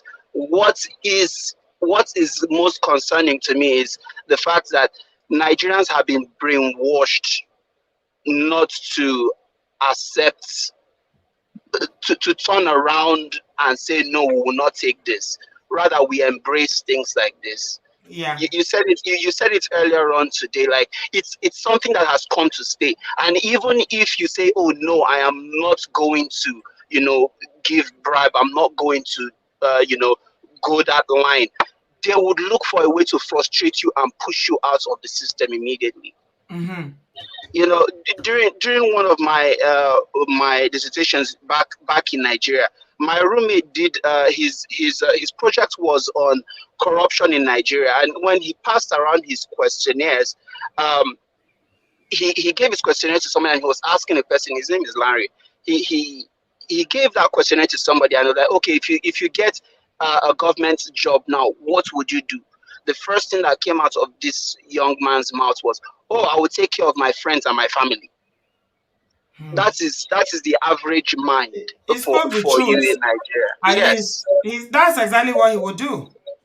Yeah, and that is why when you start talking about retirement and everything, I said this thing like probably years ago. There was a show we did when we were talking. There was a show you did when we were talking about retirement, and I was like, Nigeria has not given me anything to go back to. I can come and visit and go and everything. If there's a way for me to ship the rest of my cousins and my family down here to come and stay, I'll be happy. Make them come stay. Because when I was 12 years old, I heard an old man at that point in time. I think he was probably in his 50s or so. He said, as long as he lives, as long as he knows that Nigeria is not going to get better, and that was years ago, when things we would say is good, and things has continued to deteriorate up till now. So it's just a shame that that we have gotten to a point where we celebrate things that Mediocrity. other. Yeah. Yes, that's just Mediocrity. the thing. Mm-hmm. That's And and it's all in the corruption, mind. How crime, do we turn around? everything. Yeah, how do we turn around? How do we turn the minds of Nigeria? Look at what, for goodness sake, look at what played out in. And I'm sorry if I'm digressing. Look at what played out in the elections, where people boldly would come out and snatch ballot boxes and tell you openly, "Hey, if you don't vote for this person," that is the norm. And if you're not like part of that system, if you're not keyed into that kind of mindset, there is no way in the world you're going to succeed in Nigeria. And it's quite shameful. It's quite shameful. So for me, if I were them, I would let them lock the guy forever. Let them leave him there. And let them catch more of them. We should even invite them. They should come, set trap for them. Make them come, make them, they catch them one by one. Even that's what they deserve. Because these guys are heartless. They don't care about you. They don't care about anybody. All they care about is, as long as they have that house and their accounts are full, and you guys and Nigerians are like down there, they can go at any point in time and pick and choose what they want to do with them. We're just tools in their hands. They have absolutely no conscience. And I pray that God, it only take a miracle for things to turn around. Thank you so much, Barry the guy. I appreciate your contribution. Okay, we still got a lot of people waiting to contribute. Honey babe, you were here before. You're back now. You want to finish what you were saying? You got 2 minutes. Okay, thank you, Auntie B. Sorry about that. I think it's That's all right. about accountability. And it's also about this is basically, to me, a litmus test of the moral compass of, sorry to say, Nigeria, because why would you believe that you're entitled to come here because your daughter is ill and think that you can jump the queue by bringing someone? The way I see it is that if you do the crime, you have to do the time. Simple. I give you an example. A friend of mine, about 4 or 5 years ago, her son, at the age of 8, was diagnosed with kidney failure, needed to have a kidney transplant in this country. We did fundraising. We even got a famous footballer to do fundraising. Unfortunately, we couldn't find a kidney that was compatible. He died at the age of 13. Now, when I went to the funeral, I know what she went through trying to find a match. But I know that her moral compass would never allow her to go back to Jammu, or because she's a Caribbean, to go back and do something like that, as much as she loved her son. So for me, when I see what she went through, and she's still grieving 4 years later, I have no sympathy for that family at all. Because someone else is doing the right thing, going through the processes, getting registered, waiting for her son's turn to come up, and you from somewhere think that you can now jump the queue. No. So and I hear a lot of people on social media say, you know what, I will do the same thing as a mother. That just shows your moral compass, because you're not Nigerians seem to think that the only ones that are mothers and fathers. There's many people in different races. Many people are going through kidney failure, but they will never think of doing something like that. You have to have a moral compass. You can't just use the excuse that, oh, my son, my this, my that, and think you can do something. That means that you can even pass someone just because of It's your like child. justifying. It's justifying. Justifying the wrong thing, Exactly. justifying crime No. because you have good motives. You say, "Oh, I have good intention." It's just that I have no choice. No, you can't use that. To me, you can't use that as an excuse. As I said, there's other people going through it right now, going through the same thing as the senator and his family, but they will not go to that level because they have a moral compass. And if you watch the 13 minutes, the judge went through a lot. A lot of people saying that he tricked them, he's this, he's that. This is the same guy, the same boy, or he's not a boy, I've heard, he's in his 20s, early 20s. And they were saying the judge actually wanted him to encourage him to get compensation, and he could have got a lot of money. Someone mentioned it in the comments. He said he doesn't want nothing from them. Is this the same person that everyone is saying that wanted to get something out of it? He came all the way from Nigeria. I don't think he had a game plan. I think that it was just Nigerians will always demonize him. Just forget it. Of course, because the thing is, exactly, because as I said, to me personally, it just shows the moral compass. For you to now be saying, hey, as a mother, I would do exactly the same thing. Really? Yeah. Really? That goes to show the type of person you really are. No morality. Yeah, morality is not something that unfortunately a lot of Nigerians have a relationship with. Especially a lot of Nigerians, not that there are not people that are morally upright still, but majority. And unfortunately, they are the ones that go to all these religious organizations more. They are the Christians and the Muslims and the deacons and the affairs and everything. On Sundays, the churches are filled to the brim, but zero morality. Zero for most people, which is really sad. It's not everyone, but the few people that are still morally upright, it's like they can't talk, because if you talk, you are the odd one. It seems like everybody is doing the right thing. Everybody is doing the wrong thing, so you that want to do the right thing, you seem like the odd one. That's how bad it is. It all boils down to corruption. The corruption in that country, it will make you puke. It will make you fat. Tis well. Thank you, honey babe. Tony, you are next. Welcome. Unmute yourself, please. Can you hear me, Tony? You hear me? Now I'm hearing you. I have Tony and Tony. Are you using two devices? No, I'm only using one. No. Okay, go ahead. There's Can you hear another me Tony. now? Yes, go ahead. Okay. Yeah. Hi, Auntie B. Hello. Welcome. Welcome Thank you. from your break. Thank you very much. I missed you too. We missed you.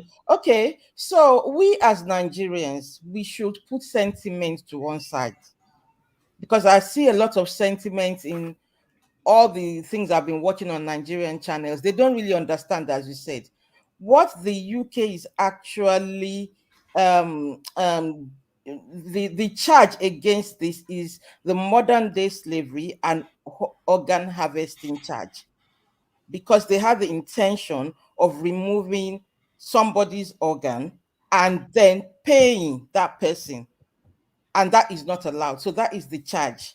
So whether he's a upright person, the judge actually broke it down, as Honey Babe said. The judge said he received 51 letters of commendation, including Obasanjo's one, from all his good character, that he's done so many things, so many charitable things. I don't know which charitable things he has done, but I don't know too. I don't know. they said so the judge took all that into consideration, and that is why he actually lowered the sentence, because I understand that it should be about 14 years just because it's an intention to harvest the organ. If they had actually taken it out, it would have been a higher sentence, but because it was just an intention. And the judge also said that the doctor himself, as I mentioned in the comments. Let's talk about going forward, because a lot of people listen to what the judge said. I don't want to rehash that. Okay, so what going forward is that, as somebody said, Nigerian politicians will not learn. They will just re-strategize, and it's just the corruption is so deep rooted, to the extent now that they're saying because Buhari is here for the coronation, he should call King Charles to one side to ask for royal pardon. I mean, is what makes Ekewremadu special? There's so many Nigerians in jail here, so why can't that same favor be extended to them? Because the average Nigerian does not believe that, even including the poor people, don't believe that a rich man is supposed to go to prison or pay for. Honestly, there should be a different law or different rule and judgment for the rich and a different one for the poor people. Exactly. We're all human beings. This is the same Nigeria that somebody will go and steal food and they will buy the person. Yes. He's a human being just like anybody on Nigerian street, just because he's privileged. That is the problem we have in that country. That is the problem. I watched the daughter's interview as well, and that interview is a PR stunt, because you could hear somebody in the background feeding her, because the interviewer asked about the cousin relationship. The guy told her not to answer that question. So they were just looking for sympathy, and I've got zero sympathy for them. To be quite honest, let them actually, if they appeal, I'm praying they appeal, they might even increase the sentence. Let them go and appeal, because the evidence is too much. But this should serve as a lesson to Nigerian politicians. I hope they learn, but I don't think they will. Yeah. Thank you, Tony. You're not the only one. A lot of people, I think it's only one person that said that they believe that, one or two persons, even in the comment section, that said that they believe that maybe Nigeria would change. I don't know. I don't see it. I'm one of the people that even my siblings tease me about the way I was always so optimistic about, things getting better, things changing for the good. But it seems like it's getting worse by the day, by the year. So I can't keep my optimism up. It's not possible, because disappointment, nobody. Every day you are disappointed with what you are saying.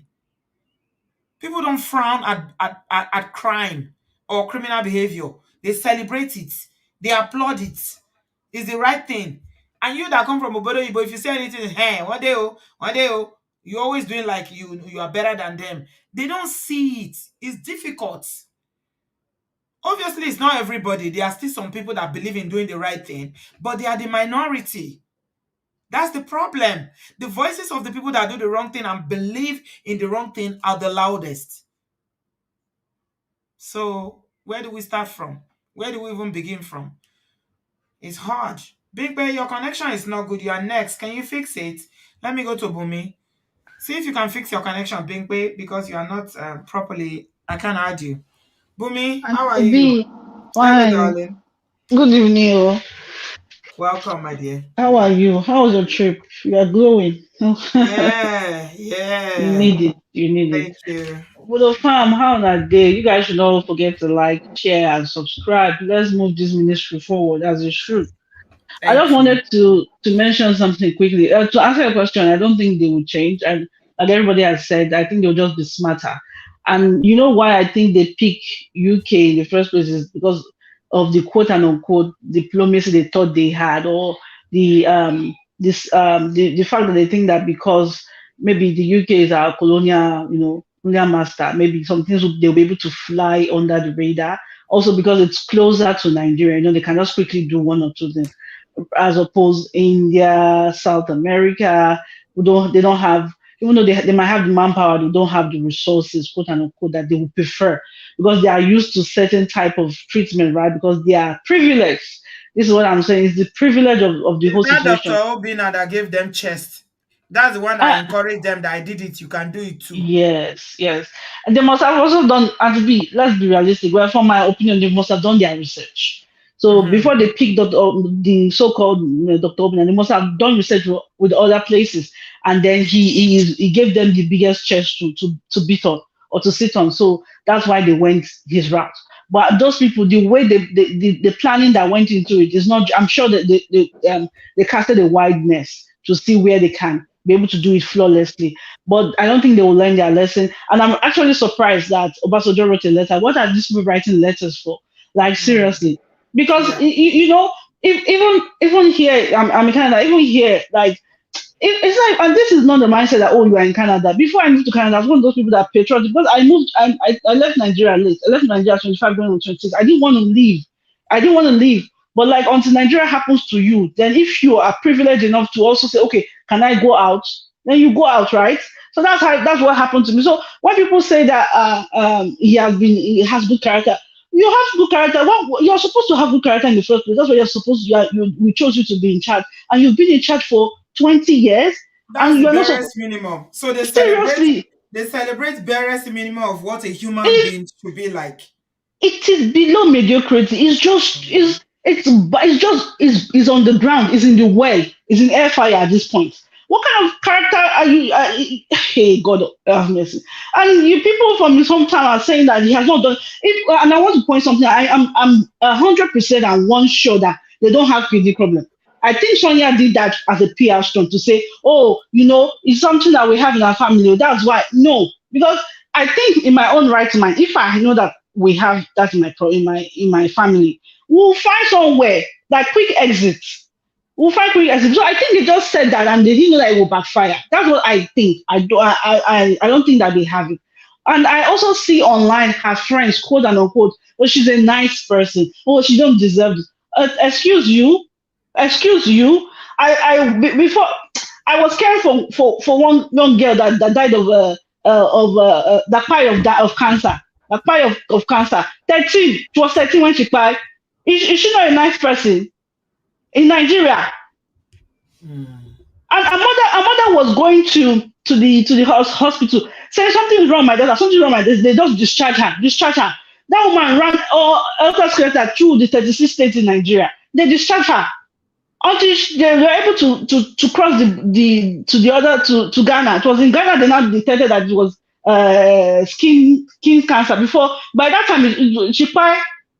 So when people say, "Oh, I'm a mother too, I'm a parent too," excuse you, people that have lost their relations, their relations, their father, their mother, all those to stupidity of the process that Nigeria doesn't have, the system that doesn't work. Are they not nice people? Don't they deserve a chance at life? So what those excuses are just stupid. It doesn't make sense. I just pray that Do you think that because David was saying something that they sent someone to meet his father to beg the father to tell the father to tell him to drop the charges. If they don't give him for, I know the UK will, I mean, most likely give him, they'll give him asylum. status. Yeah, Yeah, but how the safe is that parent. boy? I think in my opinion, I don't know how the UK system. First of all, that sentence they gave him is even too small. So I'm not even angry.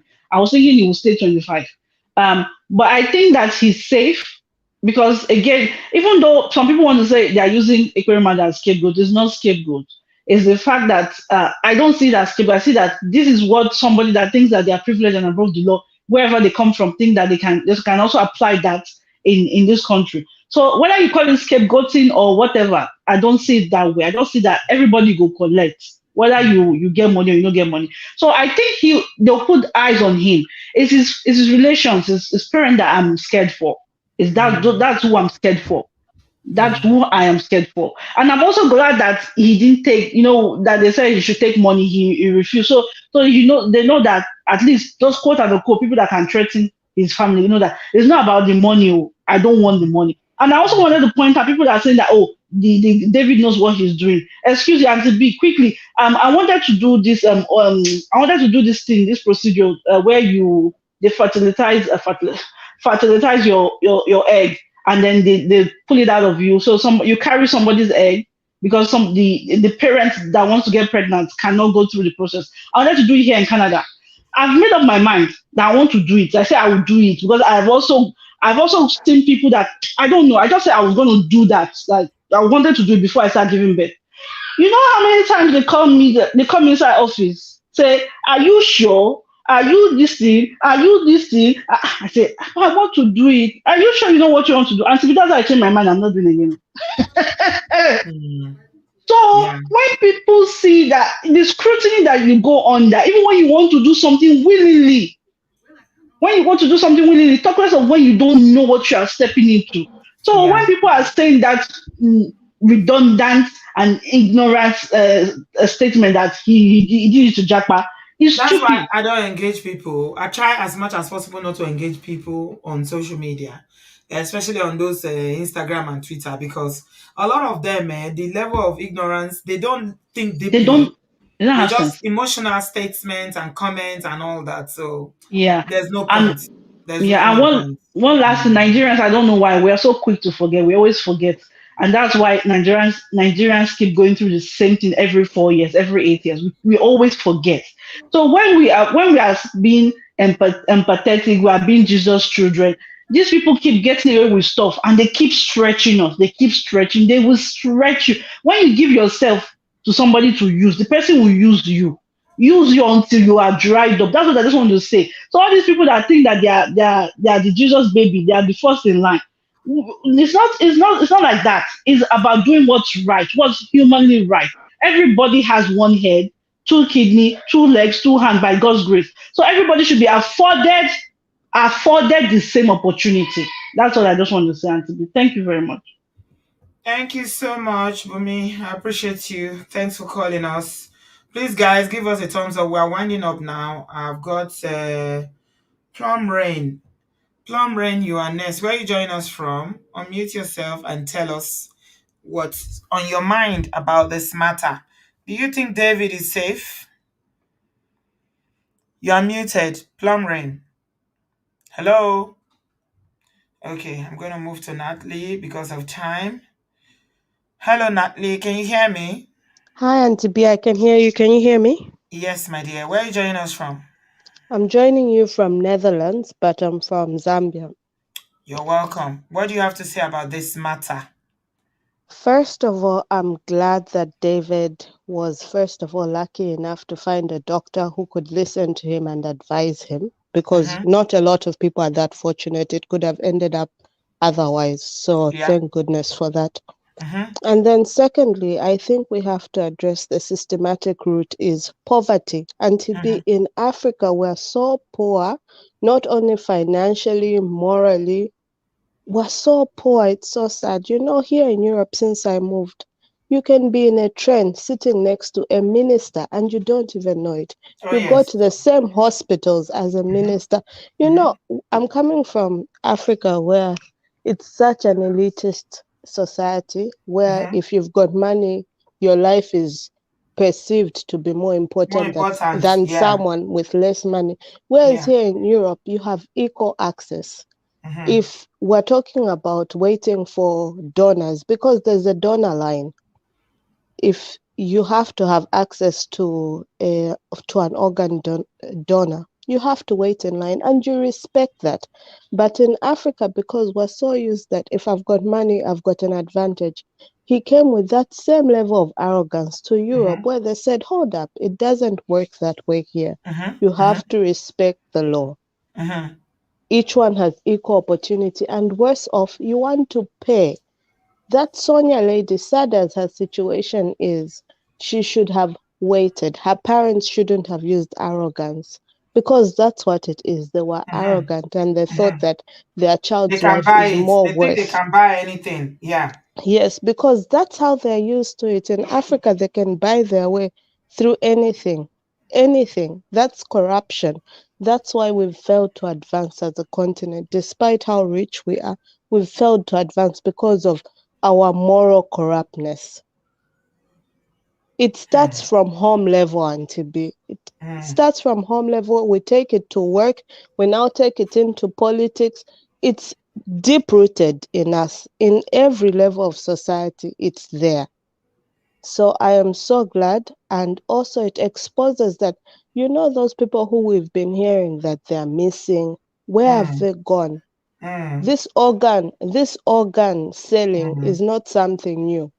It's Mhm. been going on. It's just that these Absolutely. people have been caught. Mm. People are missing, people are killed for their organs. Organ harvesting is a big business on the black market.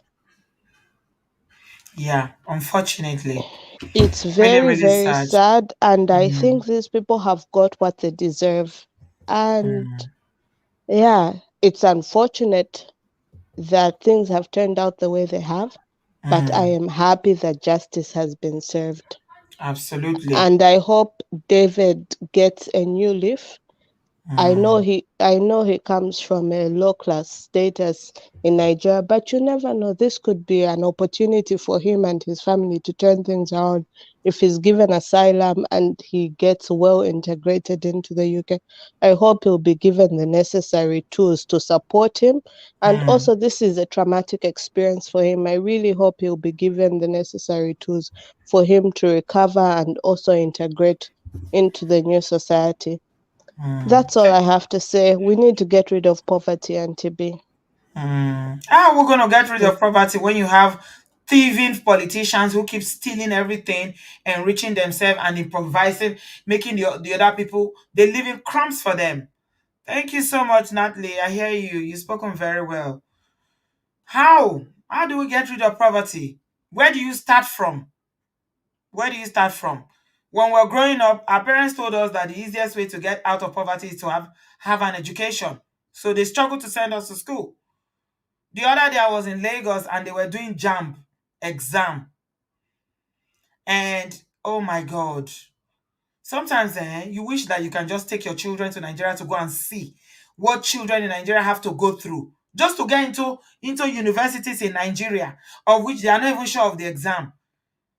They put them in centers and you can be living from this part of the town and they will take you to town miles and miles and miles away to go and write an exam. And the parents were all sitting outside for hours and hours. I felt so sorry for them. I was like, what? You should see parents everywhere. They say they came to write JAMB. Are you writing JAMB as well? The parents, they say, what can they do? They have to wait in the sun. There was no arrangement for where they can sit, some refreshment. They just, oh my God, everything is chaotic. They never think anything through. How are you going to where are you going to start from in getting rid of poverty? Where? When there's so much people stealing and stealing more than what they need, what their generation will never spend, but they keep stealing. Greed and corruption. With that in one hand, then you have poverty on the other hand. How do you get rid of poverty? I don't know. I don't know where you're going to start from. I don't know. Because some people believe that, some people don't deserve anything. They are the only ones that deserve. And it's the politicians, they are the ones. They are the ones. They have no heart. Most of them don't care. Yeah, it's just sad. Okay, we're rounding up now. I'm going to round up in a few minutes. Honey Beauty, can you hear me? Unmute yourself. Welcome. Where are you joining us from? Honey. Hello, Honey Beauty. Hello, today, can you hear me? No, I can't. You're very, very distant. Okay, Now, Hello? can you hear me now? Yeah, that's much better. Okay, hello, good evening. I'm calling from England, United Kingdom. Hello. Okay. I was just going to say a few things. I was going to say a few things. I think everyone has sort of mentioned my thoughts, but I was going to mention about the video, specific the interview, sorry, with Sonia. She was asked about the boy, and she said that she was a bit nonchalant. She said that she actually got his picture. So what happened was that her parents would send her pictures of different people that they found that matched her. It sounded like you were going shopping. Like Hmm. it was a bit ridiculous. So they were just sending her pictures of, oh, this is a match, this is a match, as though it was a thing. A few people said that someone mentioned that maybe she escaped prison because um, the UK didn't want her to be a burden on the state for her dialysis. And that is true because she said that she couldn't be on the waiting list in the UK because she's not a citizen or a resident. So they have to pay for it, the dialysis. Um, Right. so that's why I think she probably got away with it. Also, some people were talking about it might get asylum. And yeah, that it might get asylum. I don't. I think it's actually quite a traumatic experience. I don't think that it's a win-win in this situation for him because some people think that he premeditated getting them in trouble. I, Yeah. I don't. Even if he gets asylum, I think he's got that trauma forever. Because had they gone through with the surgery, he wouldn't know that he's got this condition for life, and he wouldn't be able to actually afford it. Lastly, she also mentioned in the video that um, she's she wants to raise awareness and campaign for people with kidney um, failure that they are not alone. Honestly, I think it's a slap in people's faces that are actually going through this because guess what? They don't have anyone or they don't have parents. A lot of people don't have parents with this large amount in their bank account that they can go and buy and pay for someone from Nigeria and fly them to the UK. I think it's a bit disappointing that she's trying to use this as a PR stunt and say that she's trying to campaign for people that have this to raise awareness. I didn't actually, because this is not a learning opportunity for her to start a campaign. I think that they're just using it as a PR stunt. So that's what I want to say. All right. Thank you very much, my darling. Thanks for calling. You're absolutely spot on with your assertion regarding her lack of empathy or even consideration for David. The only thing she felt bad about is that they were caught. That's the way I see it. I saw the interview as well. That's the only thing she felt bad about, that her parents are in jail. She had zero consideration for David. Like, this is it. The politicians, you guys hear the news that's flying around, about Sheyi Tinubu's son.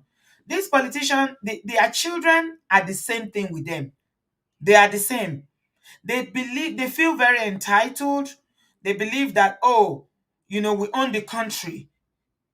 This is our entitlement. So we're better than you. Who are you? You can't challenge us. So they think they have 9 lives. You see? But sometimes it's little things like this that God uses to embarrass people who think they are all high and mighty. Mm. Very, very little things, minor things, small, small. See, look, this boy who is a nobody, in quote, because I don't believe anybody is a nobody. He's a child who was just unfortunate that he's not born into an affluent family. His parents didn't have the means, but he's a human being. You don't know what God pre-planned for, what the plan for God in his life coming to this world. But they decided that no, you are not good enough. Does Sonia not have brothers? Does she not have, she has a sister. Why didn't any of them donate? Does she not have cousins? Are there no people in the father or the mother's family? But they needed somebody who they considered a nobody. This is it. Class is a big deal in Nigeria. The class system is, yeah, it's a big deal. But everybody deserves a chance in life. Nobody, you are not superior to anybody just because you have some privileges of being born with a silver spoon or whatever. No, you're not. You're not. And I hope Nigerian politicians will learn this, that the fact that they stolen and looted, the country blue blind, black blue or whatever, does not mean that they will not have the same, challenges that ordinary people have as well, e.g., health challenges. 20 years a senator. And if what the daughter was saying, that they have this condition in their family, is right, what have you done about it? Why did you even become a senator in the first place?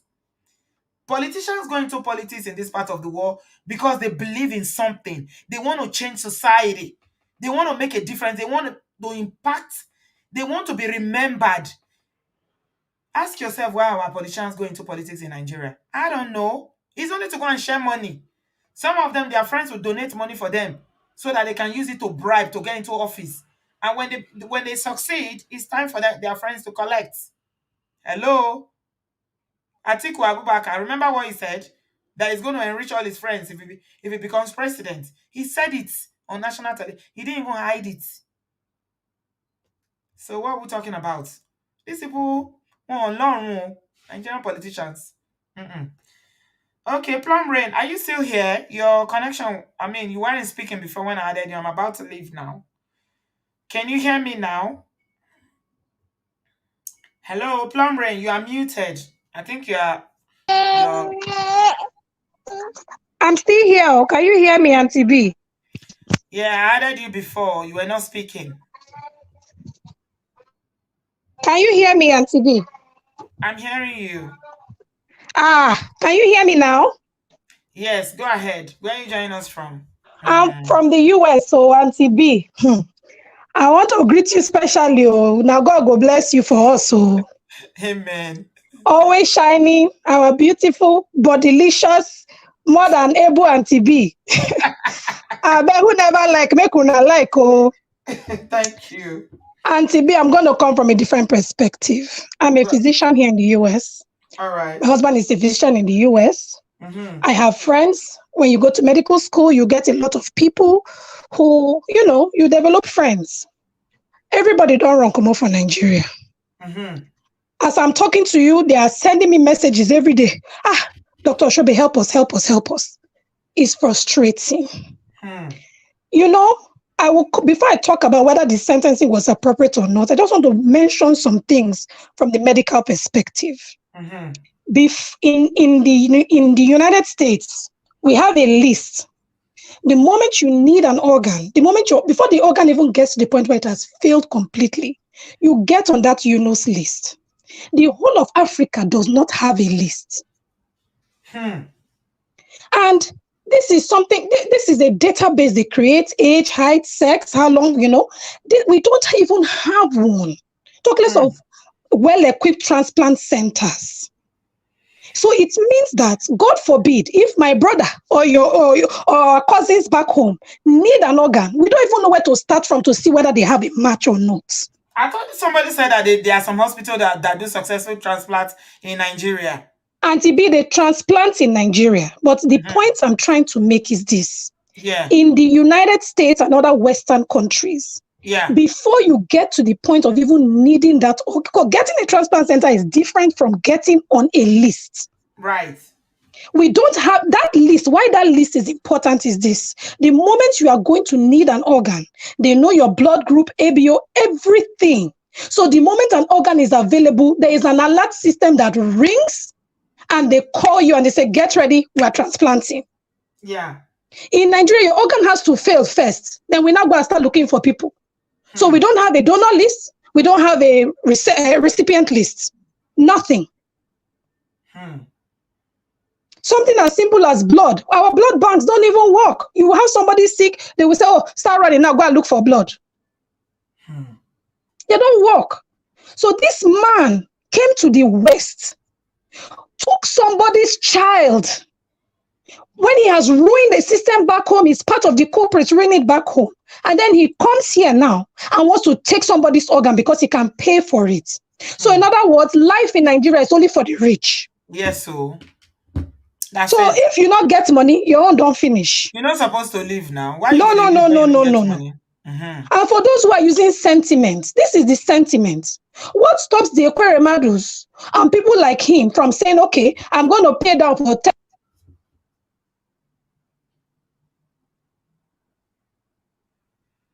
We are not hearing you again, no. Physician Plurin. Hmm? Her audio is gone again. Oh, and she was really giving us, hot. Auntie B, you they hear me? You be done cut off again, no. Can Okay, you you're hear me back now. now? Yes, welcome. Are you at Uh-huh. work? I'm not at work. I they hide from my basement from all my three smallie. You are dodging from them. Why are you Really dodging, running? no? Eh? So Okay. if somebody now decide to sequester human beings and say, this is my animal farm, these 10 human beings belong to me, I can take organs from them. What happens to the poor? That's So it. while you are being sentimental and saying the sentence is high, it's not high, remember these things, that we don't even have the basis of a list. Talk less of getting a viable organ. Maybe you can suggest it to the Federal Ministry of Health now. Maybe Oh, they Auntie can B, they start. know these things. Now that's why they're traveling everywhere to go and be buying organ now.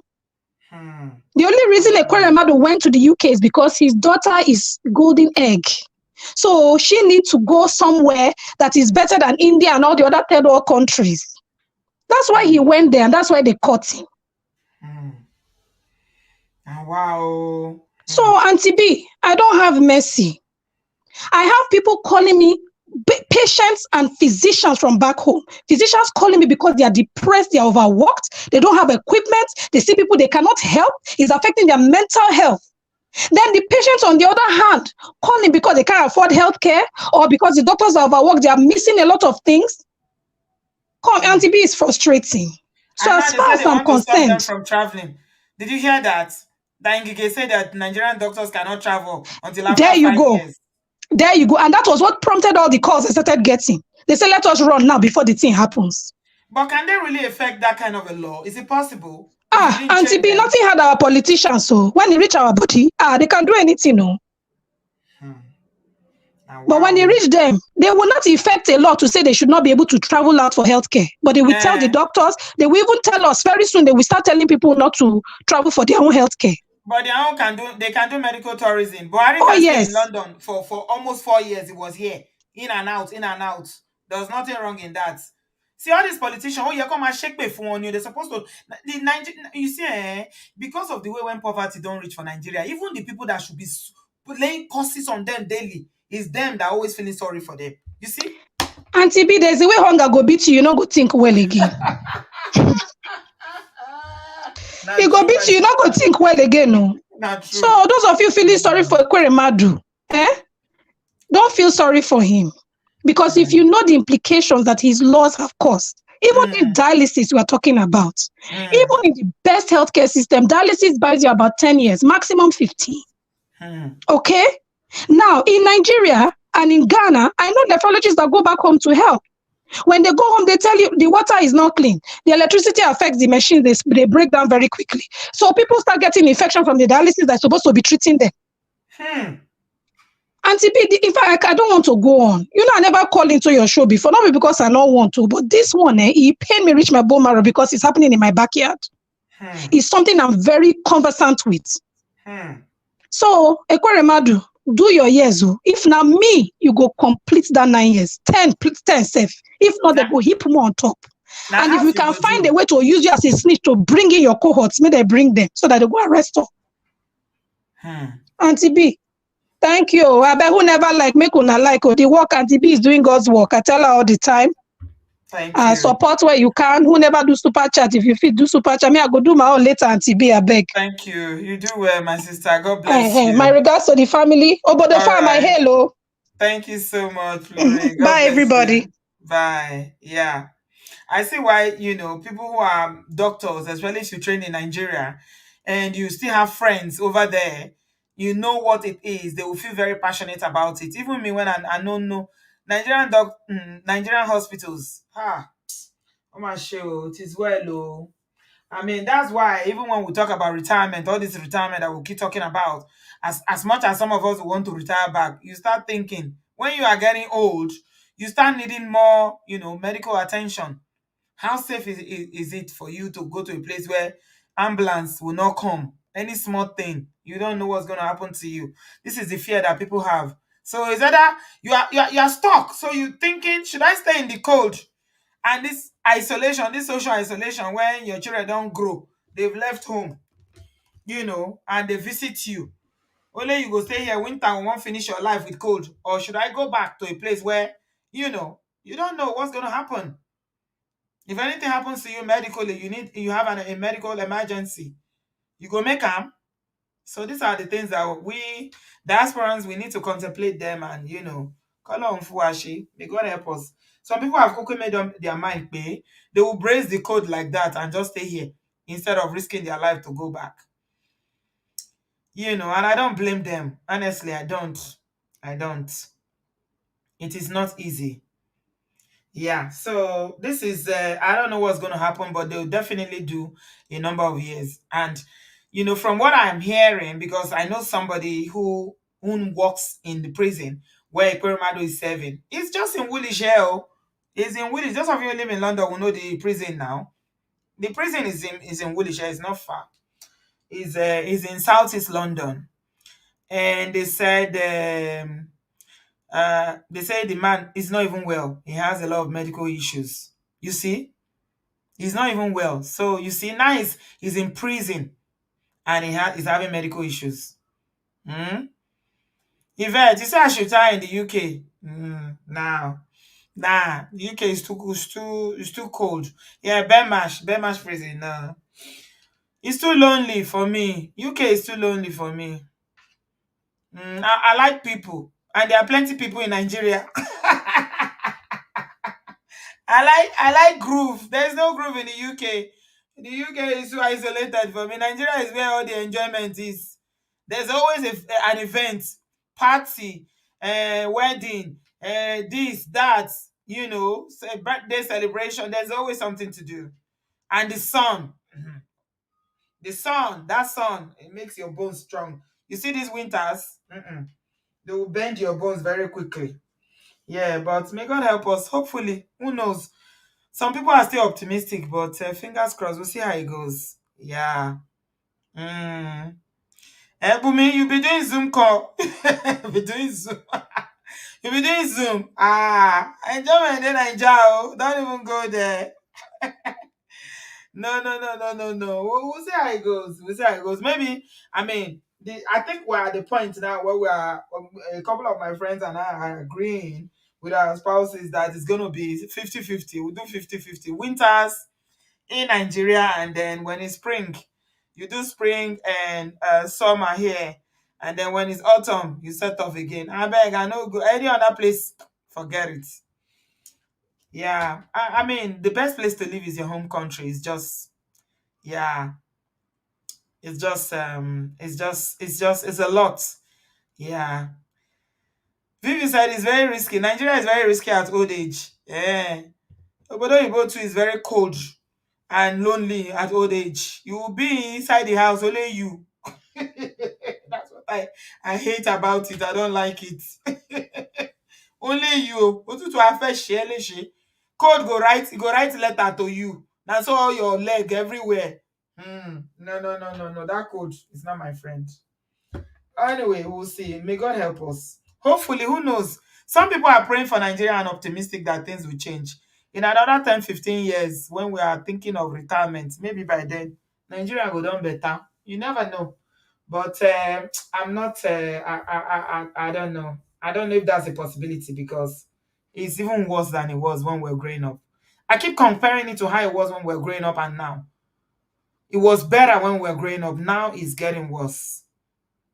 It's terrible. Yeah.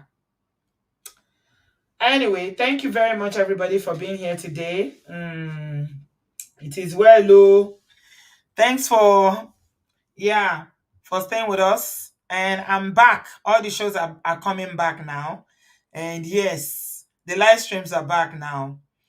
Thank you so much. Give us a thumbs up, subscribe if you haven't done so, and I shall see you in my next show.